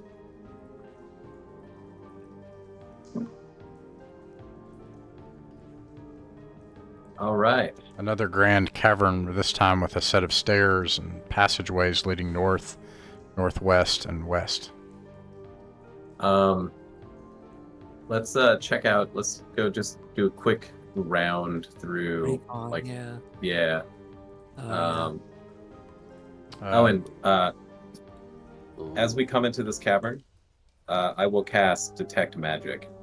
That should. I'm assuming this guy's axe will be in some way magical. So I'm hoping that it'll glow. Indeed. Let's start actually back here. Cool. You will detect several things. It's 120 feet, isn't it? Double check.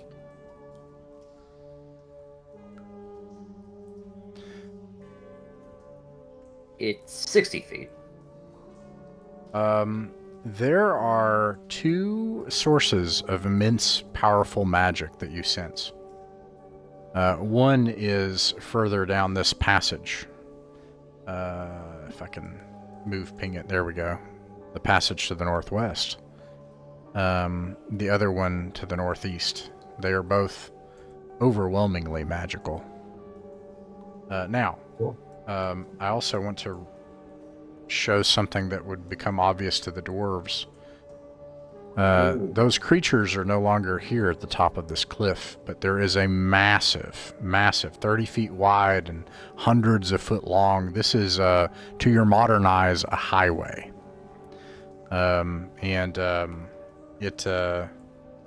It has on it ancient footprints that look like amphibian footprints, but they're the size of like, if two of you were to lay head to toe together, it would go from heel to toe of these footprints. And it is a vast hall, at least the dwarves call it that, a vast hall of the ancient gods. Anyways, that's what you see when you get here. Where do you go next? Let's first go to this one. Yeah. Let's check out what was pinging up there. Okay. And it lasts for 20 minutes, is that right? Yeah. 20 minutes, yeah. Okay. And you activated it when? When we entered into the entrance cavern. Gotcha. Okay, good news then. Because of that, two things. Number one, a magical, you sense magic. Why is it not doing it? Here we go. This way. That is to say further ahead. And right here in this pool. And this pool of water is sparkling like the one that you collected before, except there's much more of it. As you approach this pool, there are a bunch of... You've seen creatures like this before. They look exactly like opossums, except they are octo-leg. They have 8 legs. They're slurping water from this fountain-like pool, and they look up at you and hiss, and then scurry off into the darkness. Octopossums? Nice. All right, what do you do next? Does anyone want to drink the water? Oh, Not really. Wouldn't be wise at the moment, but at least we know now it's magical. But let's continue further northwest. Okay. All right. We will not drink the water. There are two things going on here. And the source of magic becomes apparent. Whether it is the axe or not, you're not sure, because you see two things. One, the far end of the room is a dwarven axe embedded in a wall.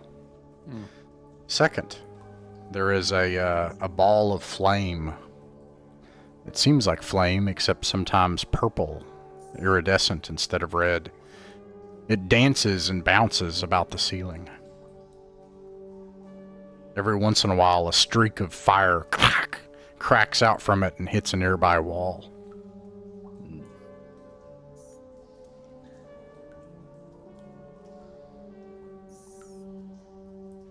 There is also, I should note, some passage to the south as well. Oh wait, no there's not. Sorry, it terminates. Go ahead. What do y'all think? This is very sketchy. yeah. Do we have Say any the volunteers? I can throw a spear at it and see what happens. I don't think that's a good idea.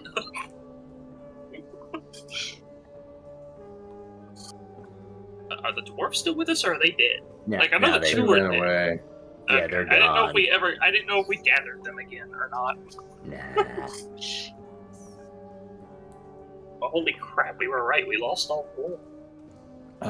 I will Hey, we grab get all one the of treasure my- now. Yeah.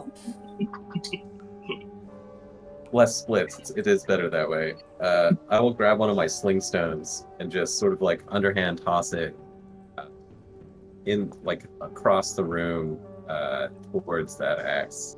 You toss it toward the axe, and it hits the axe. Nothing happens.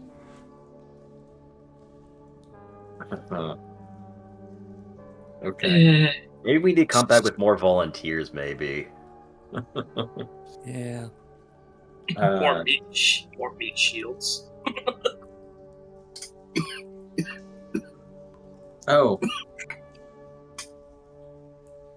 We were supposed to find out what happened.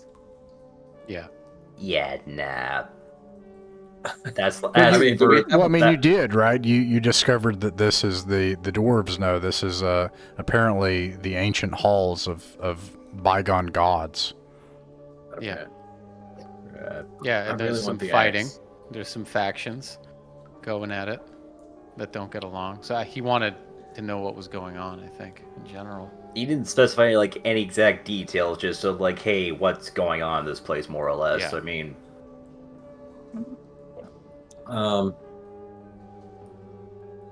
Is the axe worth it? I I feel don't like know. it, I feel like it is, but the problem is I don't know what that big fireball's gonna do. That's the question. My thought is we already have double the axe in value, Yeah, but I that's am risk true. averse. the thing is, there's 5 of us, so divided 5 ways, that's 200 gold each. So I figure, like, let's go ahead, wait for now, because we know where the axe is, and if, like, somehow the place, I have a sneaky suspicion that probably the place changes, maybe. We could come back later and try to find it again, since we have, again, detect magic and more volunteers on hand. Yep. That is the safe play. It is. I agree. And now that we have the treasure, we can also pay off more. So if the morality doesn't work, we can pay more volunteers. Well, In a way. promise to pay them. I mean, we're not paying those dead dwarves anything. They don't get a I mean, pension yeah, plan or that's- life insurance. I mean, yeah, that's true, but you have to sometimes. Provided pay they are up not front. cowards and don't leave, then they won't be paid. As we're having this conversation, time is passing. Yeah, let's go back out. Let's go Yeah, back out. let's go Yeah. All home. right, yeah, let's Alright. Yeah. Which way do you go? we'll head back Yeah, head to the towards right. this pool. Yeah. Okay. This is the demon kiddie pool, or whatever that is. Eight-legged Well, awesome. I have a sneaking suspicion that's where the mutations are coming from, which is why I don't want to drink it. Oh yeah. And then, do we want? Let's check out. Let's just.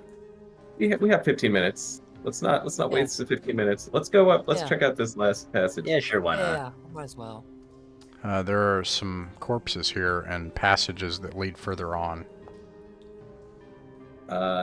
Do the corpses look like dwarves, or do they look like these troglodytes?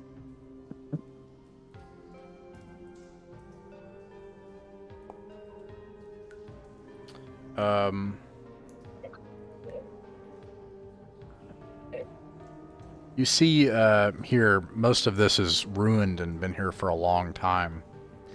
But they look like humanoids. The bones are different than humans, but they're about the same size. These corpses have been decomposing, though. They look like pig people. Like mutated humans of some kind. Do they look like they have gear, or have they been thoroughly rifled through? They have not. You find they have collected bags of money themselves. And you find on them 200 silver and 58 gold pieces. Sweet. I can take that without dropping. Or I drop to 9 with that.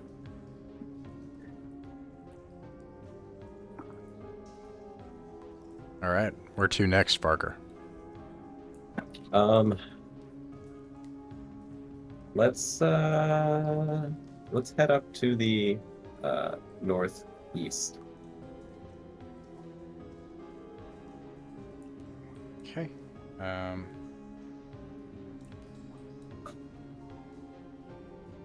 And let me say, if anyone is ready to head out with what we have found, it is completely respectable.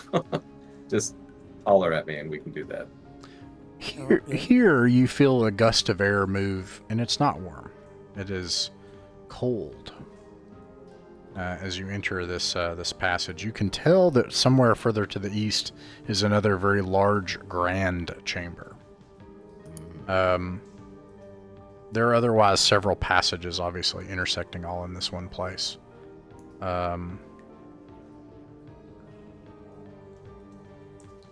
And a group of small creatures comes out of the darkness to the northeast. Let me find it.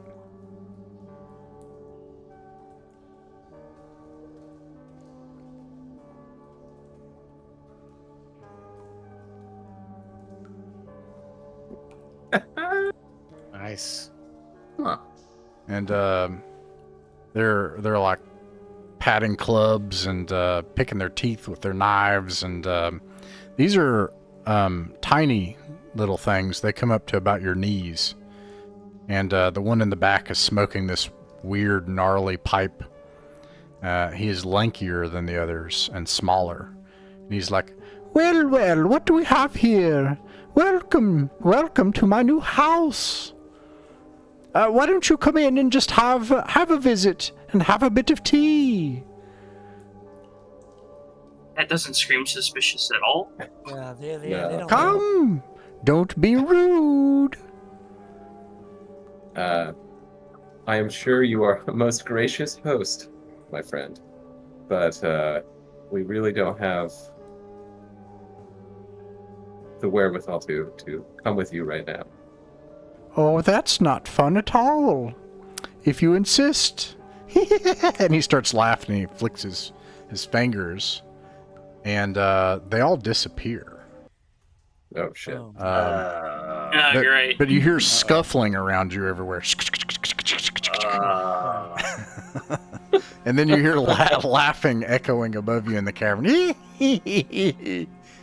Like, up above you. Oh man, maybe we should have had a drink with him. I don't know. He fails his dex check, just fucking falls off. Do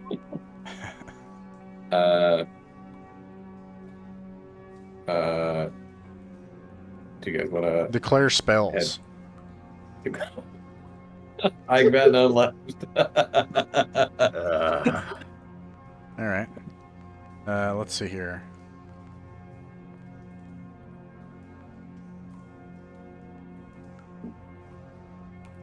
All right. You see magical corpuscence. I can't remember that word. Magical magic fire magic. Magical flame dancing around up above you. And let's see here. Movement and initiative. Roll a d6 for initiative. I suggest that we retreat. Yeah. Yeah, fighting retreat. Yes. Yeah, but we lost initiative. All right. We Benny Hill it out of here if we can. Yeah. We were doing so good. All right. I got to look this up. Let's see. So no. you're going to try to flee. He is going to cast sleep. Oh boy.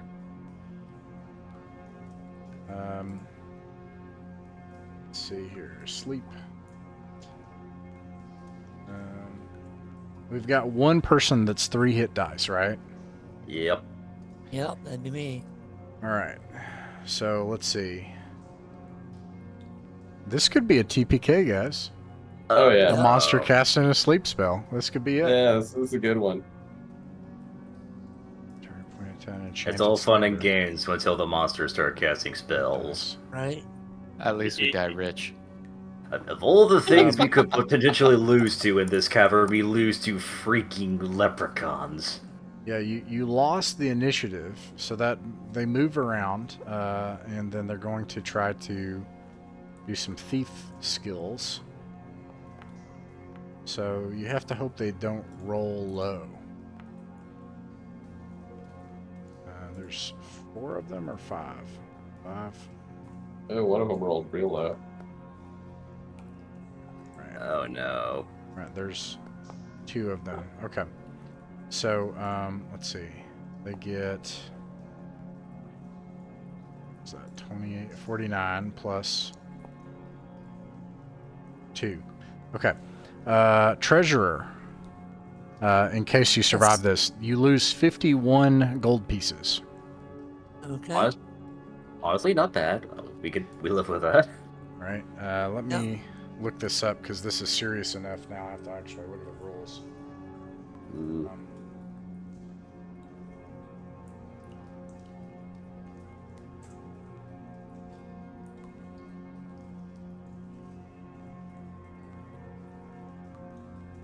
Right. I think it's simple enough. It's all about your movement speed. And here we speak of individual movement speed, and who's carrying what, including treasure. Oh my god! I'm just carrying myself. Let's see. Where's my little guy at? Where's he at? There he is. I have to look at his movement speed. If only we had torch bearers. Oh, he's real fast too. Oh no. Okay. Of course he is. Of course he is.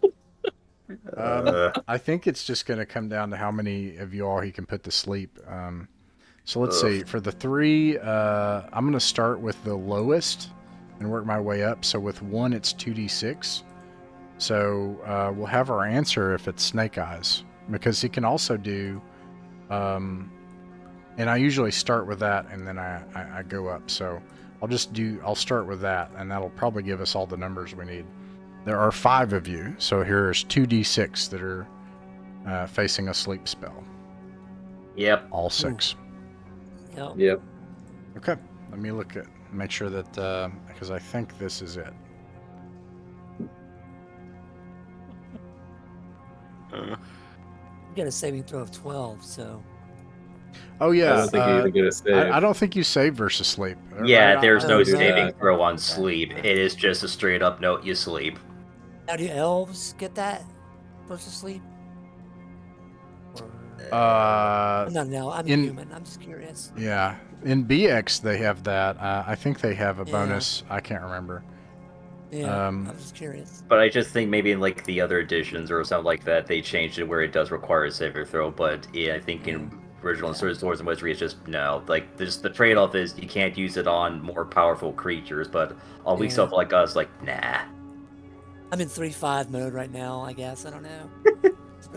3-5. It's important enough at this point that I'm literally reading the text to make sure I understand their tactics right, and because so as long as we're every man for himself mode, do we get our movement to turn and run before they fire their sleep spell? My question that I'm trying to remember, we couldn't find any rule in Swords and Wizardry, you guys can fact check me on this, that says you can't move and use a spell. I think it's a call. This was up in the Discord. It's kind of like I think you can. Because I think you can or cast a spell. Oh, I thought it was. I thought it was you can move or fire a missile. I think that was what was clarified.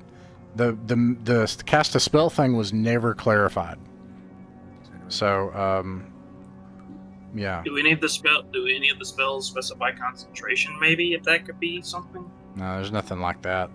I remember some vague thing where it says like magic users can't move, but I don't remember where that was from. So I'm not sure if that's like not specific to Swords and Wizardry, that was some other thing. So my assumption was that magic users couldn't move, but that could be off. Yeah, I mean that sounds intuitive. Hence, like the potential for them being interrupted and all that. So it says on the page 35 for declaring spells, the casting of any spell starts at the beginning of the combat round. Thus, if the enemies win initiative roll and damage the spellcaster, the spell's casting may be disturbed and the spell lost. So, I mean, but it is like, it's very unclear. It's like, does that mean you're like standing in place, like, gesticulating, or can you gesticulate while moving? Yeah, I think we went over this with Richard because this became a thing. Because I said that you couldn't because in other games you can't, but in this game I don't think anywhere it says you can't move. I think I think you can. There's no rule anywhere that says you can't move, as far as I know. Yeah, it does say spells cannot be cast if the caster is in melee combat. That is with true. Enemies. Yes. As soon as they enter in melee combat within the 10 feet, then that's it, yeah. I'll go back to this. Richard asked back then, but I think what we came to was that there's nothing that says you can't. I can't find a ruse. Here we go, ruse. So to go back...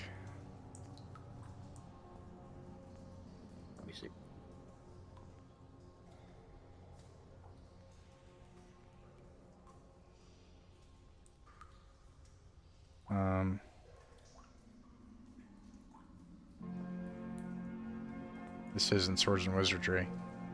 I'm looking. I just want to make sure.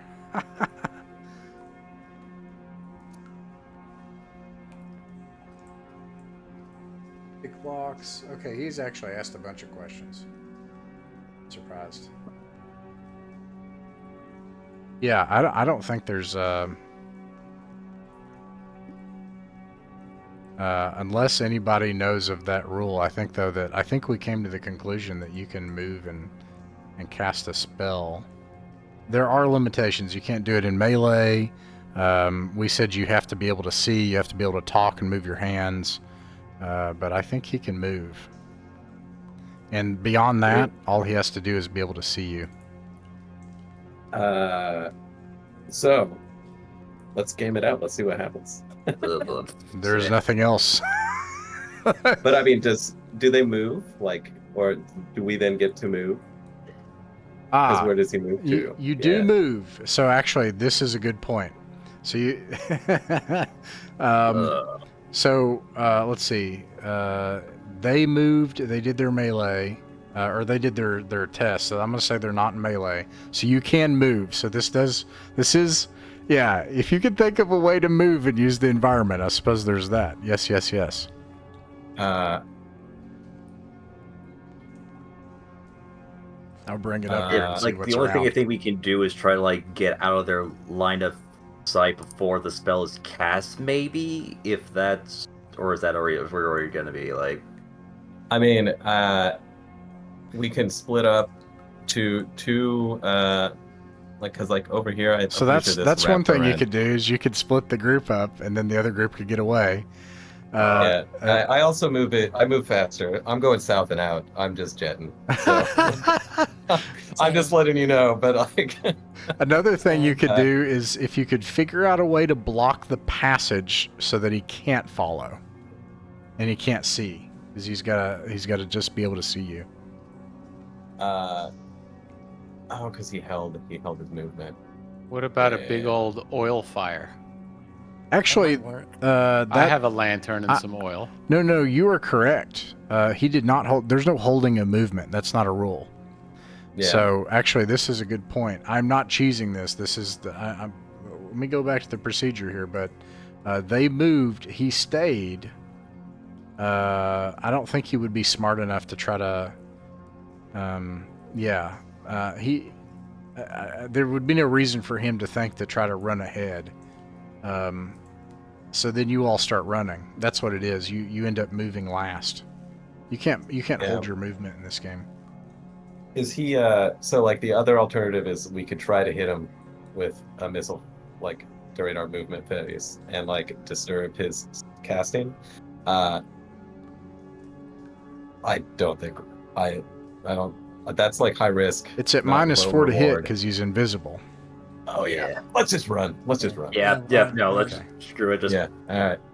Let's play that out. I think it's going to play out basically later down the line, anyways, and it's going to come to a decision point here in just a second. This is what it comes to. I had to hold all the go. That was a good point about when movement occurs, because I'm trying to play this by the book. So that matters. I'm following the procedure. Okay, so you move. Let's make sure that you get all of your movement. It's going to be different for each person. So there's 18, 24, and 15. So about 40. So whoever's at movement rate 6, you can make it just to about right here or so. But whoever is at movement rate 12, if you're not laden with gold, you can literally get out of here. I think I also- am, because it was never specified what I was carrying, so I think I'm at 12. Right now. What armor do you have on? I mean, what's your weight? I have ring.